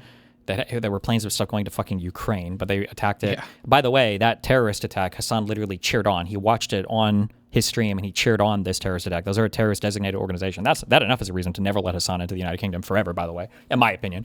And then you have like the burn dipshit guy, the guy who set himself on fire outside of whatever. You had the DC shooter, I think, that shot and killed the two. One, I think, was a Jewish person. One was an Israeli coming out of the embassy, I think. Yeah. Are being used to murder Gazans. UNICEF reported a 12-year-old girl shot in the chest while in a tent. Another 5-year-old girl killed in her home. These cranes fire randomly and continuously at tents and exposed neighborhoods. Where will we see these next? Major intersections in American cities to protect all the patriots from dangerous Antifa? Jesus. Preparation for the crackdown on American citizens has already begun. Anyone who criticizes Israel is being monitored by the FBI. A new legislation known as the National Security Bill grants the government broad powers to prosecute almost anyone under terrorism charges simply for doing routine journalism or peacefully protesting. Countless supporters of Palestine have been arrested under such pretenses already. Same with protesting ICE. 8 anti-ICE protesters were recently each sentenced to 30 to 100 years in prison. One of them wasn't even at the fucking protest. He just moved a box of pamphlets. And yet they will spend their lives in jail. Why? To establish precedent for labeling the activity of individual protesters as part of large terrorism networks. This is the blueprint for the legal framework being built around criminalizing protests, expanding terrorism rhetoric, and cracking down on any dissent from the twisted goals of those in power. This is how you transform political opposition into a security threat, peaceful protest into terrorism. Want to jail subversive individuals? I agree that the left may amplify the perceived image of the conflict, but you certainly downplay it so much, it's hard to take you serious. No, you downplay it, you fucking retard. When you guys act like Israel is the only bad actor in the region, you downplay it because you don't give a fuck about Arabs. You only give a fuck about Jews. That's why you don't have anything to say about the 500,000 fucking people that were killed under Assad and Hezbollah's watch. That's why you don't give a fuck about the fact that even Norway, other countries had to pull out of giving aid in fucking Yemen to the starving fucking children because the Houthis were literally killing aid deliverers and taking it all. That's why none of you guys give a fuck about anything that happened in Iraq under Saddam Hussein. None of you give a fuck about why do so many Arabs, especially in Kuwait, all of the Arabs fucking hated the Palestinians because fucking Yasser Arafat supported Saddam Hussein in the first Gulf War. There are so many issues over and over again, but you guys don't give a fuck about literally anything except for Jews. And they're like, I'm the only one that cares because this is the only conflict I've ever even remotely looked at in my life, and I'm calling it a genocide. And the fact that you will call it a genocide means you don't fucking care. You don't give a fuck, bro. You don't give a fuck because nothing here is going to be solved the way that you want it to be. There is no solution. You know that, I guess, right? Because it's so stupid. It's so annoying that a bunch of people that know nothing about this come in and then fucking virtue signal over some shit that you don't know anything about or give a fuck about. Right now, whatever solution exists for these people, there has to be immense political pressure, probably, from the United States of America, and it has to be a solution that both sides are willing to accept. But you guys think you can just wipe the fucking Jew rat off the planet, you don't have to give a fuck about it, and then never deal with it again, and whatever, but you're retarded. What do you want me to say? What do you want me to say? You're retarded. Individuals with zero... If you want to follow this line of questioning, show me a single fucking person that's ever dealt with this line of questioning. Okay, you want to erase the Jewish protected majority part of Israel, and you want to make it a one-state solution. Okay, fine. Do you accept the Palestinian right of return to Israel? It's been the one thing that they've never put on paper that they would negotiate anywhere in all of Israeli-Palestinian negotiation history. If you do accept that they're going to have the infinite right of return, which they would of course argue for, none of the Palestinians surrounding them in Lebanon and Syria, in Jordan, none of them have been given citizenship in any other Arab country because they're not allowed to because they have to keep them as refugees. When they go back to Israel, Jewish people will be a minority. At that point, when it's 60-40 Arabs to Jews, do you expect there to be violence? Do you expect there to be genocidal behavior? Or do you think that this is going to be the only Arab state on the planet that's going to handle a massive Jewish population that won't have any issues with them? And then When violence does happen, because it will, if it does happen, do you think that the international community is going to come to help the Jew, who they're going to blame for all the violence anyway, saying that it was their unilateral evilness towards... Because in your mind, if the only thing that's ever happened is Israel committing apartheid and ethnic cleansing and genocide for 75 years, I guess, with absolutely no reason whatsoever, but then don't they kind of deserve another Nakba? Like, what does it mean when all these people say, go back to Brooklyn, go back to Europe? They're a colonial state. What do you do with colonizers? What do they do? What do they do in Algeria? Algeria. What do you do with colonizers? You kick them out. You kick them out and you send them back home. But... whatever. What do you want to say? Just shout Antifa and your wish will be granted. This is an arbitrary category that can be expanded at will to encompass any political affiliation deemed unsavory to those in power. Doesn't matter what you did or didn't do. You're part of terrorist Antifa because they say so, and you go to jail for life. This is how you make people afraid to organize and resist authoritarian rule. On January 6th, people smashed windows at the Capitol. They assaulted police officers. They literally hunted down lawmakers. They erected actual gallows and called for the public execution of Mike Pence, who was in charge of the count. It was a coup that attempted to interfere with an election and install a dictator. What do they get? Jail time for being domestic terrorists? No. Trump pardoned them all and then tried to award them billions of dollars of taxpayer money for damages. What serves the state is good and heroic, no matter how obviously terroristic in nature. And whatever defies the state is terrorism, even if it's just holding a fucking sign or preventing ICE domestic terrorists from murdering civilians. This is already codified. The National Security Presidential Memorandum 7, or NSPM 7, officially directs federal agencies to aggressively investigate and disrupt groups and individuals that they decide are linked to political violence, which just means a legal way to target nonprofit organizations and absolutely any activist they please. Watch lists of suggested subversives already exist. What are the targets? Anti-Americanism, anti-capitalism, anti-Christianity, extremism on migration, race, and gender, opposition to traditional American views on family, religion, and morality. All of these labels are... How is it still about Israel? Because every fascist entity works together. So MAGA and Trump and Israel are all the same thing. And probably the Democrats too, this guy's saying. In there. I'm not making up a fucking word of this. It's a goddamn fever dream. What is this? This is the complete dismantling of free speech. The Constitution guarantees that you can't be imprisoned for things you say, for views you hold, or for protesting things. This administration is taking a big dump on freedom in the Constitution, and they're doing it for Israel just as... For Israel. Hey everyone. Somebody said to look at the comments in this. You're lit as fuck to appreciate the high quality, attentive work. Also really random, but important, and in full transparency, it really comes down to my negligence in diving into the matter, but can you explain to me why Israel is without a doubt a genocide? Highlighted reply.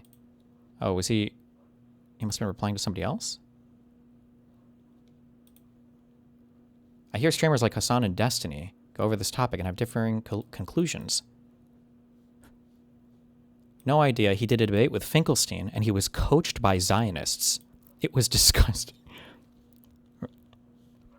Okay, King.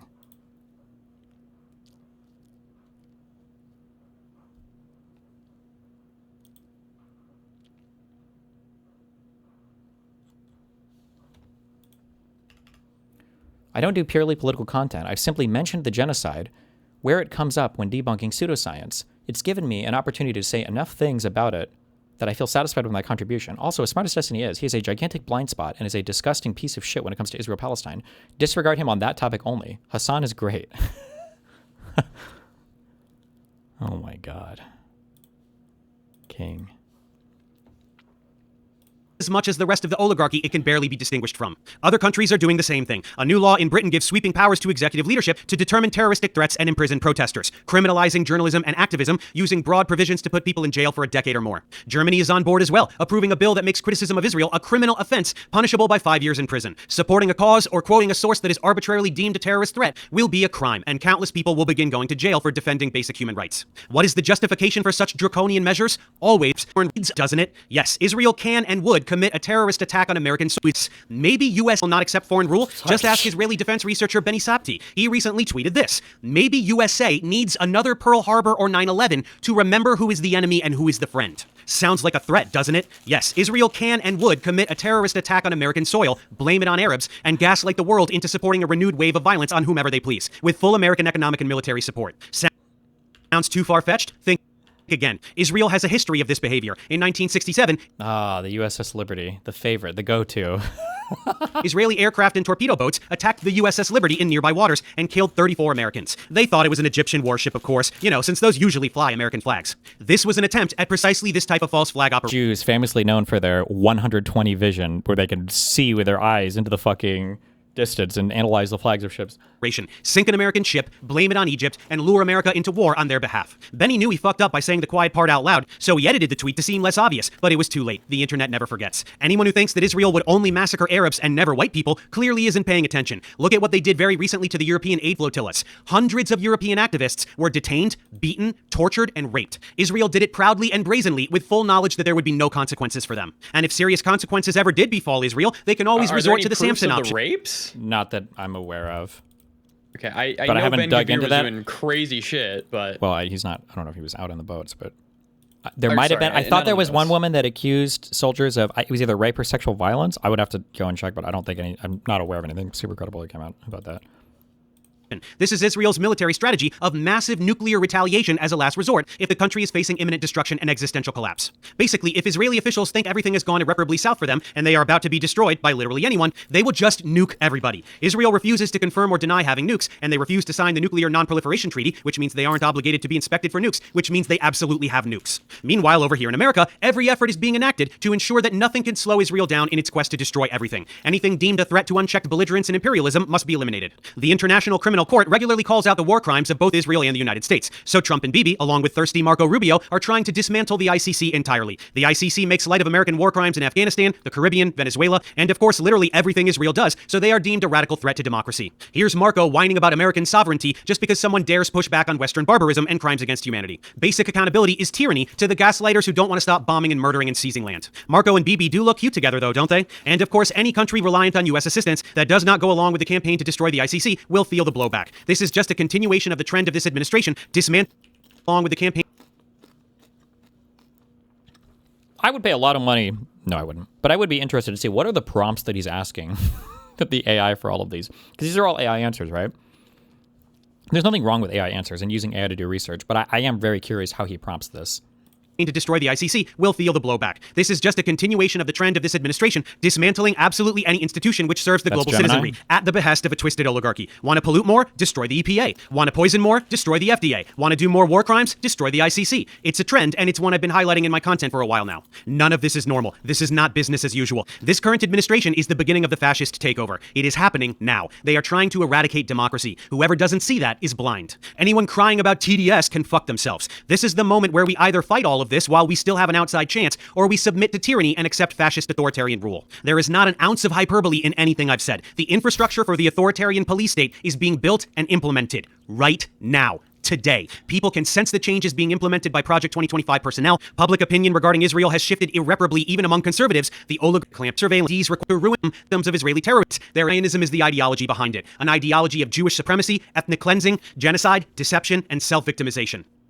Okay, are we all up to speed on how Israel is an existential threat to all of humanity and the most vile source of pure evil since the Nazis, and how they are objectively committing genocide like 100% without a doubt, and anyone who says otherwise is either paid by Israel or a brainwashed idiot? Awesome. Now let's get back to destiny and talk about his rose-colored relationship with this belligerent imperialistic ethno-state. Honestly, I'm pro-genocide. Like, it sounds really shitty, but like I think that Israel should just drop its fucking borders about where it is now, and basically Palestinians can go live in another place. That's really shitty, but like that's about where I'm at. You just think the Palestinians should just pack up and Native American the fuck out of there? First of all, I like that this fucking I like that this quote was before October 7th, so I had no clue even that much about Israel, and I had no clue, obviously there wasn't the terror second on all the attention on these on anything related to Israel Palestine. Number one, but number two, this is essentially their position just reversed, where they're like, well, both sides are probably going to genocide each other anyway, so it should just be like an Arab state, and maybe they have to kill all the Jews out for it to succeed.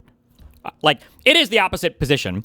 But it's also very obvious here that my position is like, I don't know, man, doesn't sound like there's a solution. It seems like pretty shitty. I don't know. I guess if one side is going to kill each other, I mean, I'd probably side with the Israelis over the Arabs. They have like 60 states anyway. Do they really need a 61st? I mean, obviously we don't want either side to genocide them, but the problem is that it seems like there is a hugely general hostility to Jewish people across really the entire world, definitely the Middle East. Right out of his own mouth. He is pro. Yeah, maybe don't say things like that, to be fair. No! I will say things like that, and I'll stand by it, because the people on your side literally watch terrorist fucking videos and they cheer them on. So suck a fucking dick. It is such the tone policing by you loser fucks that also don't care about this conflict and don't know anything about it. Like, maybe you shouldn't actually say you're pro-genocide. Well, sit here with your fucking kafayas backwards and you're in the most retarded fucking statements you could ever make about, like, oh, Hezbollah is just like the government of Lebanon and blah, blah, blah. Suck a fucking dick. Don't sit here and fucking virtue signal now, okay, when you're cheering for dead Palestinian babies because you can jerk off to them and send them to your fucking friends online. Get the fuck out of here, fucking retards. Genocide. He supports the genocide of Palestinians in Gaza. He thinks they should either be killed or removed, and that land should be Israel, because the whole world is... What? That's really the entire world, definitely the Middle East. Right out of his own mouth. He is pro-genocide. He supports... Also, there's no world where you hear that statement and you're like, wow, it sounds like he really wants the genocide. It sounds like what I'm saying is the situation seems irredeemably fucked. There's no solution except for one side to kill or kick the other one out. Supports the genocide of Palestinians in Gaza. He thinks they should either be killed or removed, and that land should be Israel, because the whole world is just a bunch of dirty anti-Semites, so poor Israel gets to do genocide. Ethnic cleansing is super awesome, according to Destiny. True. Destiny, you said after this joke that in reality, there is no real good solution. I think that it sounds like I'm already saying that. I don't. Maybe I say that right after. But even so, obviously I'm saying there's not a good solution. It sucks. Both sides are fighting. It doesn't seem like there's an end in sight. Did you think I was exaggerating about this piece of shit? I'll take your apology now. And don't worry, we're just getting started. This is a fucking rabbit hole. Oh, again, boy. This was a group of civilians, including children, who were waving white flags. They had done everything that Israel had told them to do. They were in an Israeli-declared safe area, and they were in the process of evacuating to a different safe area. None of that is true! This is a no-go zone that they were alerted to already. That's why they already have the phones out and they're filming, and that's why they're walking slowly, side by side, with white flags, and it's why they have medical staff behind there, because they know they're gonna go get shot. Why are we watching a bad empanada video? I remember going over this. It's so fucking retarded. They knew they were gonna get shot at. There are fucking Israeli soldiers, I think, in like fucking tanks, like right around the corner here. They know it. So what did Destiny think about this? Well, the interview complete, our cameraman walked away. So like, why did he walk away? Because he knew they were walking to go get shot to get it on film. He is interviewing the guy who's about to go do some shit to get himself killed, basically. That's what's going to happen. We know from this point that's what's going to happen. So he walks away, gets back a little bit, and then he sets up behind this thing, right? Is this concealment, I guess? Not cover concealment, right? Because I think the tank's over here. So now he can capture the footage right here. He sees the guys walking, knowing that they're about to get shot, because that's what's going to happen. And then eventually they get shot and everything is, this is it. It's like Act 1, 2, and 3. It's like all here. I'm sorry. The tracking live movement shot of the lady running up to her dead husband? Like bro! Are we serious? Oh, wait. Okay. After your husband gets shot, he might be dead, but after he gets shot, we're gonna have the guy right behind you, okay, to catch you running up to... Come on. Come the fuck on. Grow the fuck up. What is this? But they probably were hoping to get shot at, or maybe, so you're saying the woman was acting? I don't think the woman was acting. She probably was sincerely sad. Her husband got fucking killed. She was. I think they were farming TikTok clips. I mean, remember, these people actually, like, have suicide bombers. So it's not that big of a stretch to imagine that they would be willing to get shot. Who is this guy? Do we even know if he's actually fucking dead? Like, we don't actually see the wound. It seems like they don't have any problem showing anything else. Like, why just the white flag so that it can look all bloody? Like, show us the actual gunshot. You have no problem showing other violence, right? But Hollywood means is that you're... That's not even an unhinged statement. When the camps got bombed, or outside the camp in the beach thing or whatever, I remember they were holding up the fucking headless Palestinian baby and shaking it in front of the camera. Holy shit. During intentional video footage to sell a certain narrative about what's going on, basically. And you kind of ignore the fact that, like, okay, well, they're in a battle zone in an area they were told to evacuate from, and they're going back to try to release somebody that was captured. Like, that's like Hollywood. I mean, you're essentially provoking the enemy to take what is largely a justified action and then trying to say that it's like indiscriminate civilian killing. This is a literal active war zone, and they're saying, don't come here, don't go here. It's like, okay, we're going to go there and see what happens. What do you think is going to happen? That's right. When people are executed by Israel, especially in what is deemed a safe zone, they deserve it because they were farmed. They're not walking to a... Okay. For TikTok clips. They have to provoke Israel into violence because Israel would never be violent on their own. The rhetoric here is beyond vile. This is like telling a rape victim she was asking for it because of her short skirt, but 1,000 times worse. Anyone... It's more like if you had a building and the building on the outside said, if you walk in here with a short skirt, we're going to fuck you. So probably don't come in here. And somebody has a short skirt on, they're like, hold on, get your camera out. This is about to be crazy. Like, uses the term Pallywood is a fucking monster. Once again, if you actually truly want to see what happens in Gaza on a daily basis, you can head over to archivegenocide.com and look for yourself. Bring a barf bag. People are ruthlessly slaughtered every single day, and the thousands of videos on that site are only a tiny fraction of the carnage that has been inflicted on Palestinians over the past 2.5 years. Pretending that they're faking it is identical to Holocaust denial, except way worse since this is happening today. Now here he is doing a fan meetup in Israel, giving advice to young... Hey, at least he said fan meetup instead of IDF coaching session. Nice. IOF soldiers on how to hide their war crimes. Well, IOF soldier. I mean, it's... I guess everybody in Israel is a soldier eventually, huh? Got this little worry that in the media and in the global, opinion, it's not such a good thing to be an IDF soldier. It's not. It's absolutely. Yeah, the opinion is really bad. Yeah. There's one piece of advice I'll give you. Okay, if you're joining the IDF, okay, leave your fucking cell phone at home and stop taking stupid fucking videos. Okay, because everybody's fucking you with them. Okay, and if you see a soldier, okay, go into a fucking drawer and listen. If you want to fucking wear a dress and you think it's funny, just don't fucking take a fucking video picture of it. Okay, Jesus. Yeah. Obviously, you shouldn't be wearing people's clothes at all. But the idea that this gets conflated with he's coaching them that when they're going to commit genocide, don't record them genociding people. Like, if you legitimately think that this is my opinion, you're lost. I'm sorry, you're lost. Like, I have 15 years of streaming. I've got 10 years of political commentary, like 8.5 years of which I've been like a decently far left, like center left, progressive, libcuck, social values and everything else. But on this, I have been anti-Arab, anti-Palestinian, pro-fucking Islamophobia the whole fucking time. I just managed to hide it except for this one comment. Like, give me a fucking break. Destiny agrees it's cool to murder Palestinians. And when you're done, it's super funny to go through their belongings. I didn't even mention, what are we talking about murdering Palestinians here? Also, at the time, all of the big fucking stories were, it was the stupid IDF soldiers going through fucking dressers and wearing clothes and shit. It was retarded. There are pictures of this. They were on some big fucking news articles. Okay, Jesus. Yeah, Destiny agrees it's cool to murder Palestinians. And when you're done, it's super funny to go through their belongings and even try on their clothes like a little trophy. If you didn't know that IOF soldiers do this all the time, now you know. Anyway, Destiny is totally on board for the post-slaughtering fashion show. But you guys, stop taking pictures and posting them to social media. You don't want the world to know what complete fucking monsters you are making a joke out of genocide. Keep it to yourself, okay? By the way, this little tidbit was part of a 2-week spree in June 2024 where Destiny went all around Israel interviewing dozens of Israeli officials and media personalities in what was very clearly an Israel-funded propaganda trip. Oh, so we're just lying now. We're just lying now. Because we interviewed Palestinians as well, and we interviewed Palestinian Authority leaders, and we went to the West Bank and we interviewed people too. And we interviewed Palestinians and Arabs that were against the occupation inside of Israel. We interviewed a lady from Bet Salem, interviewed Ahmed Tibi on the Knesset. But yes, all Israeli funded, no evidence, by the way. Here he is with Eylon Levy, the shit stain who served as Israeli government spokesman during the first stretch of the genocide. So basically, he's the... What was that interview about, though? Here he is with Eylon Levy. I realized it very quickly. Yeah, this was him trying to bring me on here to just say a bunch of positive things about fucking Israel. This was a contentious conversation. Shitstain who served as Israeli government spokesman during the first stretch of the genocide. So basically, he's the guy who sold the world on this genocide more than anyone else. He's the one who amplified narratives about beheaded babies and a baby in the oven on October 7th that definitely didn't exist. Hamas using Palestinians as human shields when that's actually what Israel does. The ultra-sophisticated Hamas bases under the hospitals that were never there. Shouting about how anyone exposing Israeli propaganda is part of an anti-Semitic propaganda campaign. Destiny is right at home here, naturally. Here he is with...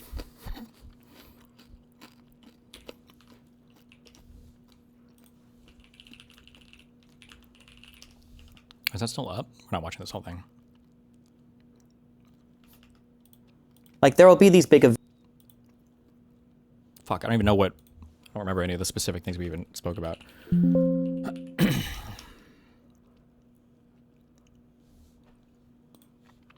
He does this thing that every single fucking person does, because you just have to, I guess, because he's on obviously the mega pro-Israeli side.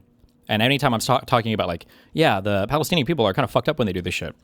He's like, absolutely, I agree with you. And I'm like, yeah, Israel's really fucked up when they do this shit. And he's like, whoa, that's where you lose me. Specifically in this conflict, but you know what, also the Israeli-Palestinian conflict more broadly. I feel like on a macro level, it feels like because both sides demonize each other so much, both sides will spend so much time trying to exonerate their own side to kind of sometimes a ridiculous amount. I mean, to go, we can get as a razor focus or as macros you want, but like on a very razor focus level, things relating to God, there's so many different examples. I guess the most recent thing I was kind of like reading into is like, for instance, like the Great March of Return. The peaceful Great March of Return was started off as like a peaceful idea for people to go to the wall. Border rights. Yeah, and like wave flags and like have parades and festivals, and then maybe there were a couple bad actors. That's the story that the pro-Palestinian side gives. And then on the pro, well, it's the story they give in English. It's the story they give in English. Yeah, sure, yeah. And then on the obviously when you actually dig into the events, and not even dig, you just look at the videos, post everything, and say, okay, well, this event was a lot more.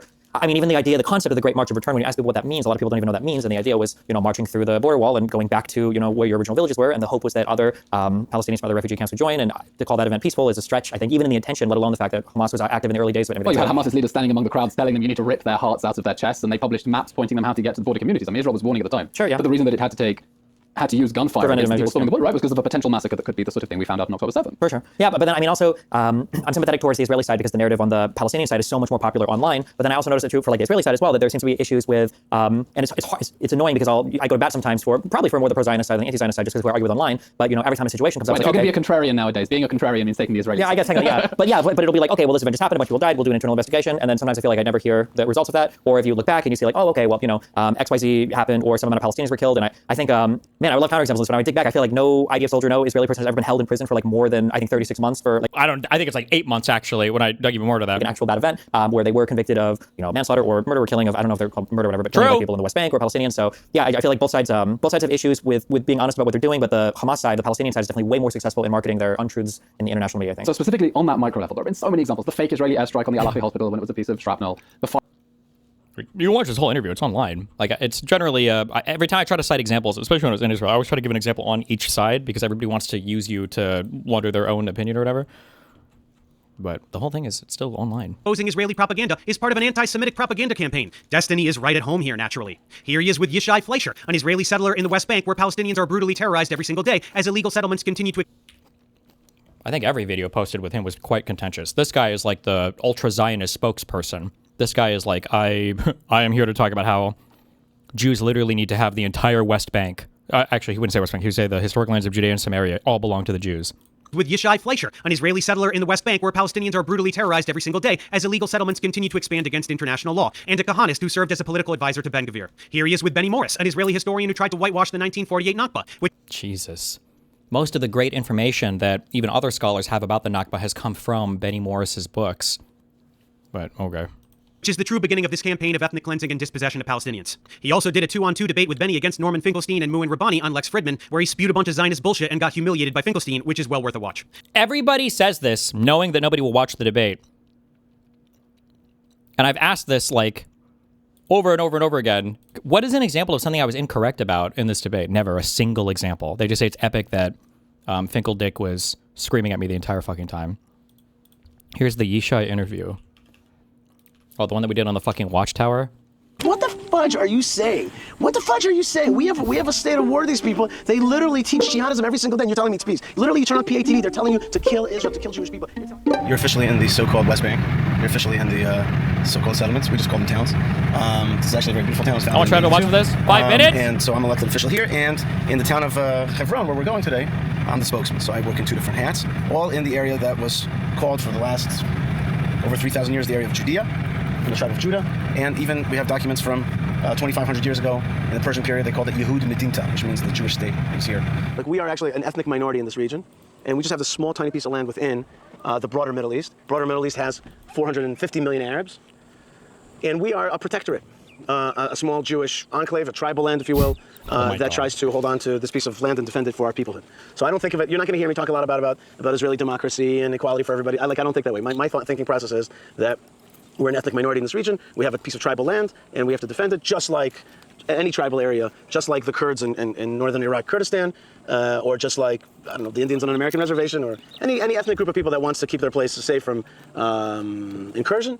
So that is the way we understand it. So I see this whole thing as like a small little New Jersey-sized plot. Now, within this region, there are 22 Arab countries, and there's more Muslim countries, including Turkey and Iran, giant countries. So there's this small Jewish country. That's what it's there to do. We have minorities living amongst us, and they can live here in peace as long as they... I don't care, bro. Call me biased. I don't know if I'm stupid, but even though I agree with you on almost everything here, the whole Israel trip felt like a weird whitewashing of Israel. Even though you argued with the crazy people there, it had a very weird vibe to it. That's because Israel is nowhere near as fucked up and crazy and bad as you've been told that it is constantly over here. They definitely do bad things, and they're not beyond reproach. But, like, given the opportunity to go back in time when I said, well, both sides are going to genocide each other, but, I guess I'd probably prefer the Israeli side to the Palestinian side, 100 to 0, obviously. Like, the Israeli side of this conflict is a trillion times more compatible with Western values, Western democracy, cultural values, whatever the fuck else you want to say, than the Hamas side of it. And you're just, if you have to even stop and think about that for a microsecond, you've lost the plot so much that you're just brain fucked on the entire Middle East. But most people don't give a fuck about the Middle East and don't know about the Middle East and don't care about the Middle East, so... They respect our laws of this tribal area. That's how I see it. And so I'm showing you right now. Now I'm showing you this area that's called the West Bank, but we think of it as the heartland of the Jewish story. The Jewish story. This is like the very heart of the country, physically, security-wise, and also historically and spiritually. Hardcore atheist. Yeah. We'll work on that. Okay. It's okay. We'll work on that. It's okay. like not an atheist, like a hardcore atheist. Hardcore atheist. Like not just an atheist, like I like. I'm not just not religious. I hate religion. Right. I just want you to, yeah. You told me that you were an atheist. What was the word you used to modify that? Super atheist. No, you had another word. Mega atheist? Hardcore atheist? Okay, whatever, one of those. Yeah. And I said to you, like, well, how can you really be an atheist and totally understand what's going on around here, since really religion plays a part? And you had a good answer to that. So let's start with that. Like, you know, I don't know if this building moves you in any way, the Tomb of Abraham. I mean, from a historical perspective, I think it's a pretty cool building. Obviously, this whole country has cool landmarks historically. There are things that I might not have a personal, like, spiritual or emotional connection to, but I can appreciate other people's emotional or spiritual connections to things. I'm sure we've all had, you know, wives or girlfriends or friends that like a particular movie or like a particular thing, and you can appreciate their appreciation of it, or you can appreciate a particular thing without necessarily being into it. This floor is original Herodian floor. This is a 2,000-year-old floor that's been walked on every day in honor of the forefathers and mothers. It has not been broken. This is the original floor of the building. That's pretty amazing. Some of these stones are many tons. Okay, and behind us is the. Why am I watching the first 5 minutes of this? I think this is the tomb of the patriarchs and matriarchs. Marker for the tomb of Abraham. Why I say marker? Because the tombs of the forefathers and mothers are below the building. Okay. They're below the building. This building was established as a mausoleum, a place to honor the forefathers and mothers. When Herod established it, he put these markers to mark Abraham. But you should ask me. I would argue that Destiny got more pro-Pally after the trip. I don't know. The West Bank shit was pretty fucked, obviously. I mean... Question. You told me there was forefathers and mothers, right? Here's the marker for the tomb of Sarah, and the other side is the marker for the tomb of Abraham. They're buried and represented as side by side, mothers and fathers. Mothers and fathers. This is very important because this is about peoplehood. Okay?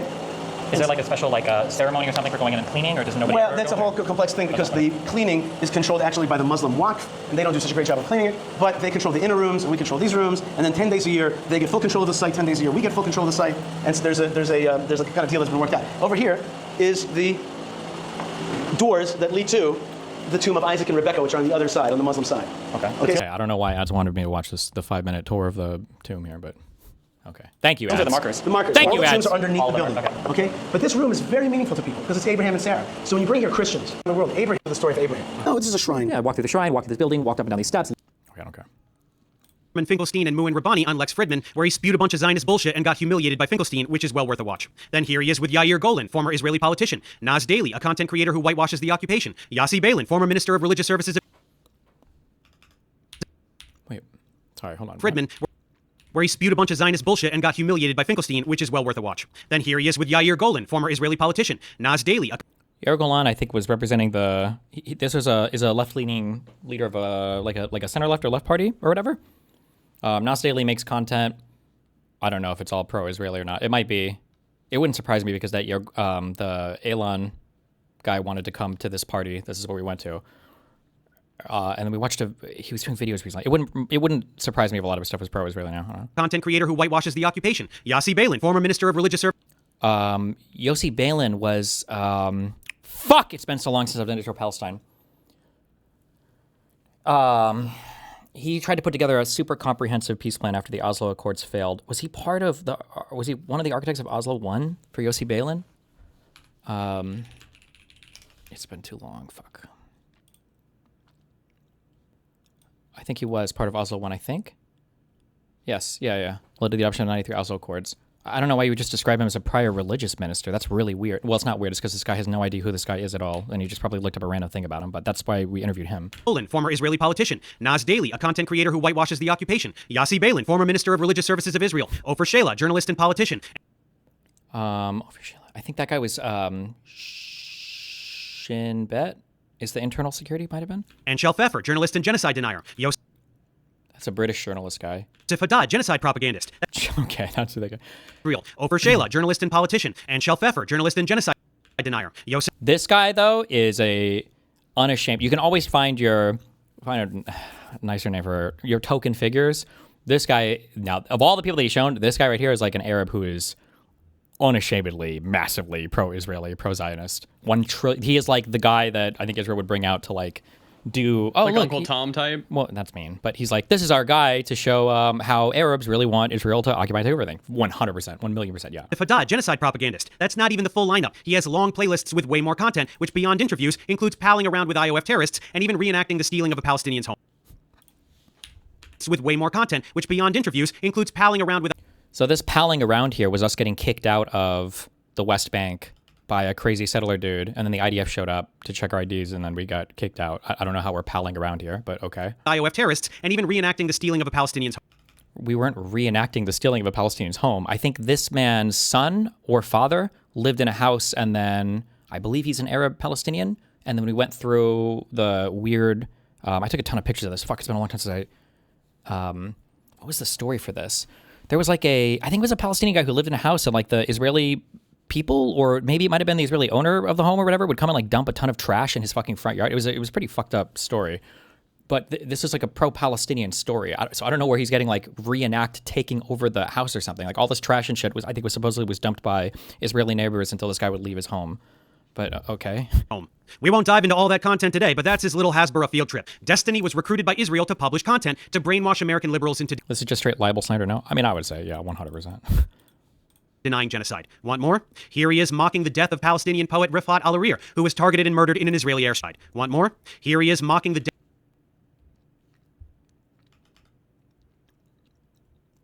This guy was mega sus. I would have to go back and read why. I don't remember. This is a long time ago. But this guy was... Every single Palestinian is like a poet or journalist or medical professional. Like you notice this. It's like 13-year-old killed. He was actually a member of the press, and he was a doctor in training, and he was a journalist and a poet and a singer-songwriter. And it's like, okay. Death of Palestinian poet Rifat al-Arir, who was targeted and murdered in an Israeli airstrike. He's a garbage human who deserved to be murdered for speaking out against genocide. And what a horrible father he is for having children absolutely... I don't know if I'd say he deserved to be murdered, but I'm pretty sure this was a guy who remained in the northern part of Gaza after like evac orders were given, and he stayed there with his whole fucking family, and then they end up getting bombed and killed. But okay. Anywhere, since Israel bombs literally everywhere all the time, including and especially the places where they specifically tell Palestinians to go. That's not true, but okay. People have been telling us that the Palestinians are starving to death for decades. People have been telling us since October 7th that no aid is going to the country, that has been kept at a caloric deficit, and now here we are months and months and months in. Where are all the people dying for starvation? And now we're years and years and years in. Something is not adding up here. The math doesn't work. Something is not right about the story that's being told. Yes, Destiny is denying the objective fact that hundreds of Palestinians have died of malnutrition and starvation. That's hundreds? I've never seen that number. You have to go deep into the Al Jazeera archives to find that number. Hundreds? Even hundreds. I haven't. But remember, the United Nations, they released a report saying that more Palestinians were at, it's like IPC level 5 of malnourishment and famine or whatever, that there were more Palestinians classified under starvation than all the other people starving in the world combined. I'm not misspeaking. All the other people in the world combined, there were not as many starving people as there were Palestinians. And somehow, day after day, week after week, month after month, somehow they all seem to have clothes on. None of them seem like emaciated. Like sometimes you'll get videos of kids that have like cystic fibrosis or some horrible ailment or whatever, but he asks where the dead people are and can't even bother to look. Sam Harris does this too, by the way. Another nation during this genocide. He asks where the dead people are. Sam Harris.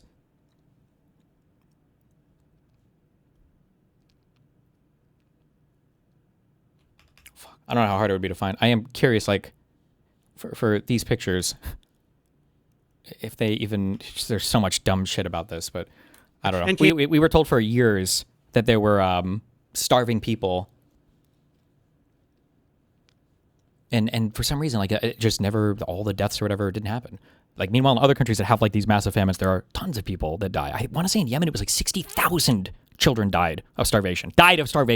Can't even bother to look. Sam Harris does this too, by the way. Another genocide-supporting piece of shit and incredible disappointment of a human being. Who knows? He may deserve a video at some point as well. So you don't even deserve to be in. What do you want him to admit? Why is there a blockade in Gaza? You tell me. Why is there a blockade in Gaza? When you look at the fact that Israel's preventing cookies from going into Gaza, you know that it's not motivated by military. Why would cookies be prevented from going in? What were casting rockets fueled with? Yeah, with cookies. Yeah. I mean, there were videos of people that would boil products to extract sugar to use it to launch some of the earlier crude rockets. The actual explanation for this apparently was that they had a whitelist for things that could go in, and then people would try to ship something in, and then they wouldn't be allowed. So they'd say, well, this thing has been specifically forbidden, when that's not really the case. They just had apparently a whitelist of stuff that was allowed to go in. But with sugar and fertilizer. Yes, that's how they made it. We're going to deny Palestinians in Gaza sugar because it might be used. First of all, they're not allowed back in because they use more sophisticated rockets. That's right. There has to be a blockade to prevent food from getting to starving Gazans because they will use the sugar. Where starving?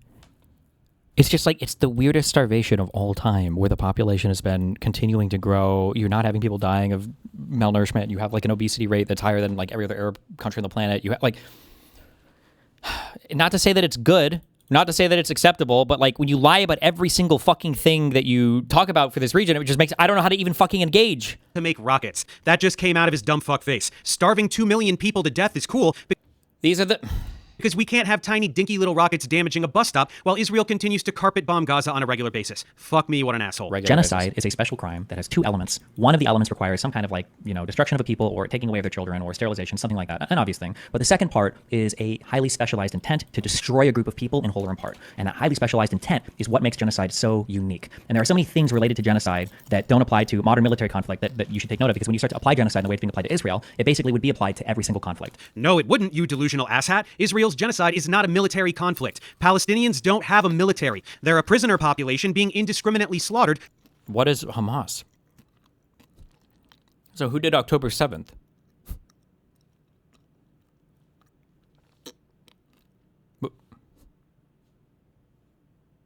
While their land is demolished and stolen. That's why it's a fucking genocide. There is no conflict happening in the world today that better fits the definition of genocide that he just listed, and yet it doesn't apply to Israel because reasons. In this clip, he also states that the invasion of Rafah needs to happen. Ethnic cleansing is not a real thing. He tries to deny the systematic sexual abuse of Palestinian prisoners. It's a fucking clown show. You have statements going... You understand? Why does he have so much feel on this video and doesn't want to engage? Because I think generally he has like he's got like a comprehensive understanding of the science topics that he talks about. So for debates related to like flat Earth or whatever else, like he can navigate these arguments in a sophisticated manner because he knows a lot about the topics. From everything I've seen him debate on those topics, he seems to know a lot about those topics. For this one, like he literally is just copy pasting headlines and then asking AI and then ripping TikTok videos. Funnily enough, the same way that any of the conspiracy people that he debates would be arguing their point.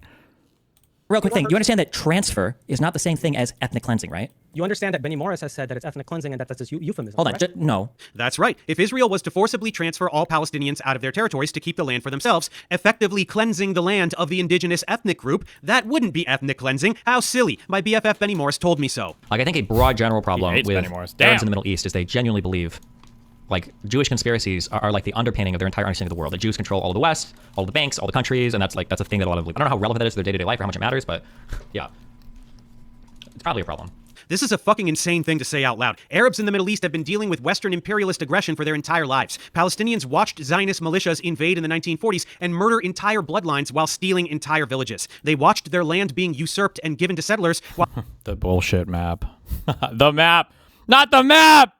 A system of apartheid was built around them. There's no fucking conspiracy here. This is their personal lived history. Their family members slaughtered. Their homes stolen with all of their possessions inside. If someone came to your house with guns, murdered a few members of your family, and then forced the rest of you to leave with just the shirt on your back while they kept your house and all your stuff, your hatred of those people would not be based on any fucking conspiracy. And this is not ancient history. There are people still alive today that were displaced during the Nakba, and many more from 1967 when Israel did it all again. These are victims of Western colonialism and a cult of Jewish supremacy. But this kind of dismissive bullshit doesn't work on American supporters of Palestine either. People think Jews control the West and all the governments and the media and the blah, blah, blah. How silly and conspiratorial. Well, it's not Jews wholesale. It's Israel. It's Zionists, both Jewish and non-Jewish. They do have an outrageous level of control, most obviously in the media. The pro-Israel bias across nearly all Western media outlets is so blatant that to deny it is pure insanity. It's so self-evident that I don't even feel the need to expand on that statement. Then there are all the mergers. Did you hear about the latest one? Paramount, Warner Brothers, CBS, CNN, and HBO are all under one entity. Owned by, can you guess who? Larry Ellison, the Zionist scumbag who bought TikTok, and for the exact same fucking reason. When Zionist oligarchs have this level of command over the media landscape while also having their hands in military AI and all kinds of other imperialistic shit, it means being able to execute whatever heinous acts they want and then completely controlling the narrative surrounding it after the fact. To say that the vast majority of mainstream media outlets are controlled by Zionists is not a fucking conspiracy theory. It's a statement of fact. You don't have to stop at CEOs either. Look at who is selected to disseminate the narratives. Editor-in-chief of CBS News is now Bari fucking Weiss, whose right-wing propaganda outlet, the Free Press, was one of the biggest mouthpieces for Israel in the past 20 years. And what did she immediately do when she got there? She gutted the outlet and ousted anyone with an ounce of journalistic integrity, including 60 Minutes correspondent and 37-year veteran Scott Pelley, who publicly proclaimed that Bari was hired to kill the place. With the ship now sailing where Bari wants it to go, guess who shows up on CBS News? They're coming from the Pentagon, NASA, the CIA, the FBI, and the Energy Department. So let's bring in Avi Loeb, who now leads the White House UAP Council. Avi, what can you tell us? What's in these files? What are we looking at here? Well, first, thank you for having me. Avi fucking Loeb, the exact fraud I debunked that made Destiny cry about how I use the word Zionist excessively. Zionists take over CBS, hire a massive Zionist stooge to run the news, and they immediately host the Zionist fraud who spews bullshit about the UAP psyop coming from the government that is also held hostage by Zionists. Funny how that works, huh? This is like a speech from American History X. True! Speaking of which, let's move on to the American government. To deny the overwhelming Israeli influence on American politics is even dumber than denying media influence. In 2024, AIPAC spent $126 million supporting pro-Israel candidates and smearing anyone who dares utter a word against them, which is why not a single Republican senator or representative, and even very few Democrats, will publicly oppose Israel. This is a foreign country severely influencing U.S. elections and undermining the democratic process. This shit runs so deep that it even trickles down to positions that have nothing to do with foreign policy. Check out this clip from when Mamdani was running for mayor of New York. Hey candidates, first foreign visit as mayor, where would you go? The first foreign visit by a mayor of New York is always considered significant. Where would you go first? That's right, Vsauce. First visit, I would visit the Holy Land. Mr. Cuomo? Given the hostility and the anti-Semitism that has been shown in New York, I would go to Israel. Mr. Tilson, where would you go? Yeah, I'd make my 4th trip to Israel, followed by my 5th trip to Ukraine, 2 of our greatest allies fighting on the front lines. My fourth trip to Israel. Like, they gave me a fucking punch card. On my 5th one, I got a free ice cream cone at the wall. The global war on terror. Mr. Mamdani. I would stay in New York City. My plans are to address New Yorkers across the 5 boroughs and focus on that. All of them except Mamdani would visit Israel. They're so excited and so proud to brag about how much they love Israel, the genocidal Yeah, there's a lot of Jews in New York City, bro. It's cringe, but ethno-state, and how, as the mayor of New York City, it would be so important to them to visit Israel. Why? Why the fuck would they do that? This isn't the president, not the secretary of state, not even a senator, a goddamn mayor. Oh, sorry. I'm sorry. It's because Israel is watching constantly. It makes no sense. Only Mamdani had the balls to say that he would stay in the fucking city he is the mayor of like a normal person. When Israeli influence has infected American politics so thoroughly that it shows up in bizarre ways like this, you know the system is completely broken. How about when weird pro-Pally shit infects the media so much, the mayor of New York City is talking about how he's going to arrest the fucking prime minister of fucking Israel. I'm going to act an ICC warrant. Come on, bro. Oh my God. I can't wait till everybody sinks into the Mediterranean and we don't have to ever talk about this fucking region again. Anyone who denies this is a gaslighting. Water. You helped me deprogram from my scientifically absurd upbringing, and for that I'll forever be grateful. Please help others understand Avi is a grifter fraud without bringing Judaism into it one step at a time, mate. There's no muddying the waters here, sweetie. Bro. Oh shit, I remember reading. Dude, Dave's comments on this video were fucking wild. Holy shit. Avi is a Zionist douche. Using the Zionist play for deception and victimization. No. This was it was either a subreddit post about his video or the comments on his video. But basically like a Jewish fan would show up and they'd be like, hey man, like I agree that like this guy is really bad in the misinformation, but like, do you really have to call him a Zionist crazy person when that's not relevant at all? And he was like, listen here. I get into the mind of the Jew and I find them like, and I didn't mention Judaism. I said Zionism. Get a grip. This kind of like rhetoric right here, you know, you don't. This is Nazism right here, right? It is. Deception and victimization are like the two key pillars of kind of neo-Nazi belief. It's the idea that Jews are secretly behind the scenes controlling everything to deceive you, and they deceive you about that control. And then the self-victimization is they constantly harp about the Holocaust. Oh my God, we get it. But the reason why they have to harp about the Holocaust is because they have to center their victimhood so that they have an infinite blank check basically to deceive you and to control society. It's kind of crazy to do this, but whatever. That's right, folks. I'm a neo-Nazi for pointing out Zionist tactics of deception and victimization. All the deception Israel engages in to gaslight the world into supporting genocide, that's not real because Stevie says so. The victim complex they espouse, perpetually claiming to be the victims of terrorism while they commit heinous acts of terrorism, that's also not real because Stevie says so. In reality, there are no neo-Nazi tactics afoot here. Instead, there is only the Zionist tactic of irrevocably tethering Zionism to Judaism so that they can shout anti-Semite at anyone who points at their disgusting behavior. I mean, how could you separate the two? You have a diaspora of people. Well, not anymore now because they have Israel. But prior to that, yeah, it was a huge people without a country that they felt like, so they didn't have their self-determination. Yeah, what do you mean? How could you separate the two? What, like... Any assault on Zionism must be an assault on Judaism as a... It doesn't have to be, but man, you motherfuckers muddy the water so much, it's impossible for it not to be. At this point, this guy unironically believes that 9/11 was caused by the Jews. Like, Jesus Christ, with no evidence, too. This is like the worst fucking video I've ever seen by this guy in terms of research. It's the TikTok clips of the spooky music in the background. The same shit that he would make fun of any other fucking conspiracy theorist for using. Whole because they say so, no matter how obviously impossible this false equivalence is. Zionism is not Judaism. There are countless non-Jewish Zionists serving Israel and reaping... Countless? No, a very, it's like 90% of Jews think that that Jews should have at least one state to themselves, which is Israel. It's a huge percentage. People always say there's countless. No, there's not. You probably even could count them in a couple months. I don't know. How long would it take a human being to count to 2 million or whatever? The benefits of its imperialism, and there are countless... Oh, wait, did you say non-Jewish Zionists instead of non-Zionist Jews? Sorry, hold on. Maybe I thought I heard it. No matter how obviously impossible this false equivalence is, Zionism is not Judaism. There are countless non-Jewish Zionists serving Israel and reaping the benefits of its imperialism. Oh, sorry. He said non-Jewish Zionists. Okay. I think that is true for evangelicals. They're weird. And there are countless anti-Zionist Jews. Oh, okay, there it is. So just copy-paste all that. Move that around, ads.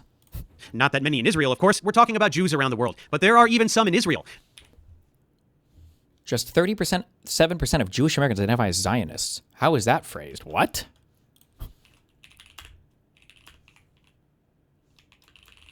Identify as in like would call themselves that, or believe that like Jews should have a state?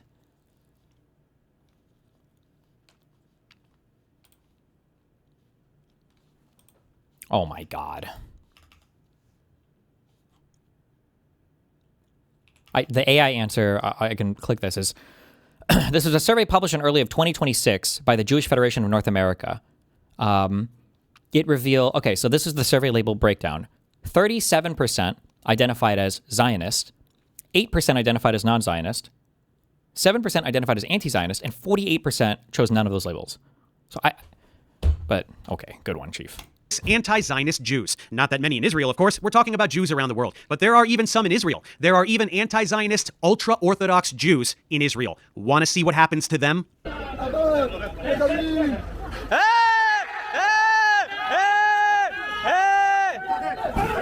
Holy shit, the video clip that starts 2 seconds before the fighting? Yes!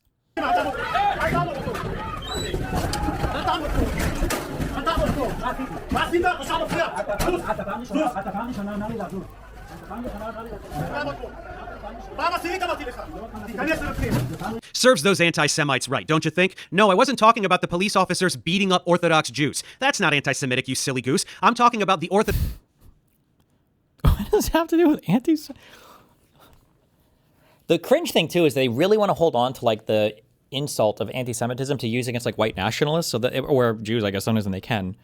But obviously they hate being called anti-Semitic. It's Jesus. I don't know. Orthodox Jews standing with Palestinians in defiance of Zionist ideology. They're anti-Semites, talking about the Orthodox Jews standing with Palestinians in defiance of Zionist ideology. I'm sure there are some that do it. I know there was a huge rift over whether or not I think it was ultra-Orthodox had to serve in the military or not, because they felt like they didn't have to be in the IDF. But I don't know if that's because they side with the Palestinians. They're anti-Semites, obviously. Anyone who conflates Judaism with Zionism or anti-Zionism with anti-Semitism, as Israel constantly does, and as Destiny just did, is a worthless anti-Semitic piece of shit. Okay. Zionism is anti-Semitism. I'm going to say that one more time so that it sinks in. Zionism is anti-Semitism. Okay. Zionism is a disgusting political ideology that has hijacked Judaism and Jewish history to justify imperialism, apartheid, and genocide. And Zionism is responsible for the lion's share of actual anti-Semitism that exists around the world as people react to Israeli aggression and misplace their anger on Jews as a whole. All moral Jews know this and speak out against Zionism the loudest, as it is all moral Jews know this. Their cultural identity that is being shattered by these monsters. Zionism is to Jew and Zionism the loudest, as it is their cultural identity that is being shattered by these monsters. Zionism is to Jewish supremacy, as Nazism is to white supremacy. As Hitler tries to conquer the entirety of Europe, and I guess they think that Israel wants to conquer, I don't know how much of the Middle East. They always say the greater Israel thing, who knows? They are indistinguishable. Zionism is Nazism. I guess Destiny's little pea brain isn't big enough to wrap his head around that. True. Are you really implying that anyone who's Jewish can lie about science as much as they want, and if anyone exposes those lies, they're automatically an anti-Semite? What, bro? This guy reaches so hard. Holy shit, he's obsessed. Avi lies a bunch about science. I exposed his lies, and in response, he just called me an anti-Semite. Exactly like the Zionist lobby that banned me from Twitter and tried to smear... Did he, though? I'm trying to remember what he called him. He might have said anti-Semitic once, but Professor Dave starts wheeling out the weird Zio arguments real fast.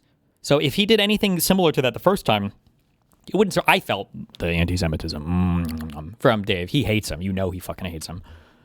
Me for exposing their lies and propaganda. Same tactic. Literally 1 minute prior, you listened to Avi say he puts a viral YouTube video to make money in which he makes anti-Semitic claims. I mean, this one was that. Maybe your last one wasn't? I would have to see the last one, though, I guess, and the one that he's referring to. While making zero attempt to dispute any of the science I presented. You heard him say that.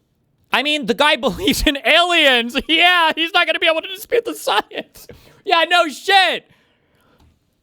Hassan calls people he calls people Islamophobic all the time for criticizing him. That doesn't mean that I become Islamophobic. Like, he was exposed by me, therefore I'm an anti-Semite. That's the logic he's putting forward. I'm articulating that logic. He's so ass-pained by my review of this, man. I just wanted to play Final Fantasy VII.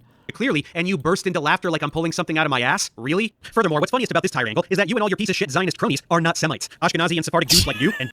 Oh shit, I was going to say, is he doing this talking point again? This is oh shit. Now I'm remembering more why we're getting into the hardcore fucking anti-Semitic shit. Bibi and all the rest are European. You literally are not a Semite, while Palestinians are Semites. Therefore, Zionists are, in reality, anti-Semitic. It's quite shocking that Destiny doesn't bite on this and go on a tirade, especially since this was the main thing that upset a lot of people when I posted this video. He just giggles and then moves on.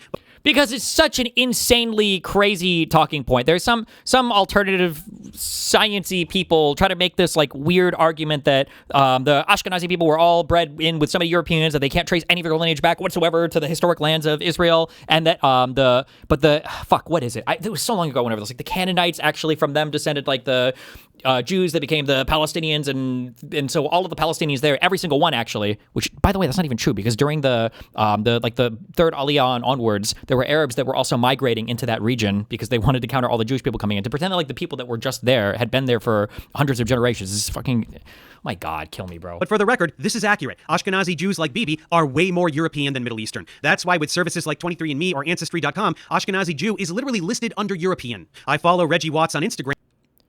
Like, this is Professor Dave? I'm sorry. He should be way smarter than that.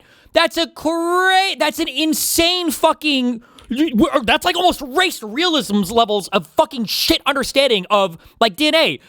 First of all, the section that they put it underneath, that's how we're determining like ancestry and origin. There are lots of papers that are written on this topic, obviously, because people go back and forth a lot over, where do the Jews actually come from?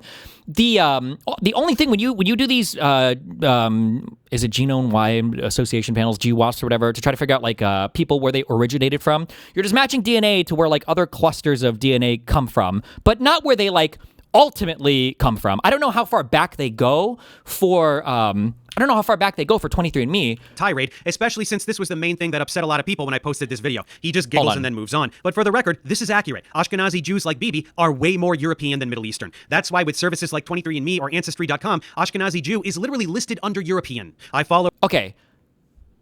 Okay, I don't want to burst any bubbles here, okay? And I don't want to hurt anybody's feelings, okay? But believe it or not, all people ultimately came from Africa. You know that, right? They didn't like spawn randomly on the planet. Like you're starting a game of Risk. Like to say that like, oh, European, what, like they spawned there? Like from a million generations ago, they were always in Europe? They spawned in Europe? Like, what does he think this is telling you? Like the ultimate origination of, going back 20, I actually am curious though, how many generations back does 23andMe go? Reggie Watts on Instagram, and he recently posted his results. He's 11.1% Ashkenazi Jew, which is listed under European. He's also 0.1% Arab, Egyptian, and Levantine, a totally separate category under Western Asian. This categorization makes sense since Ashkenazi Jews look fucking European. This is also why the... Holy shit, bro. True. He's one-drop ruling the Jews.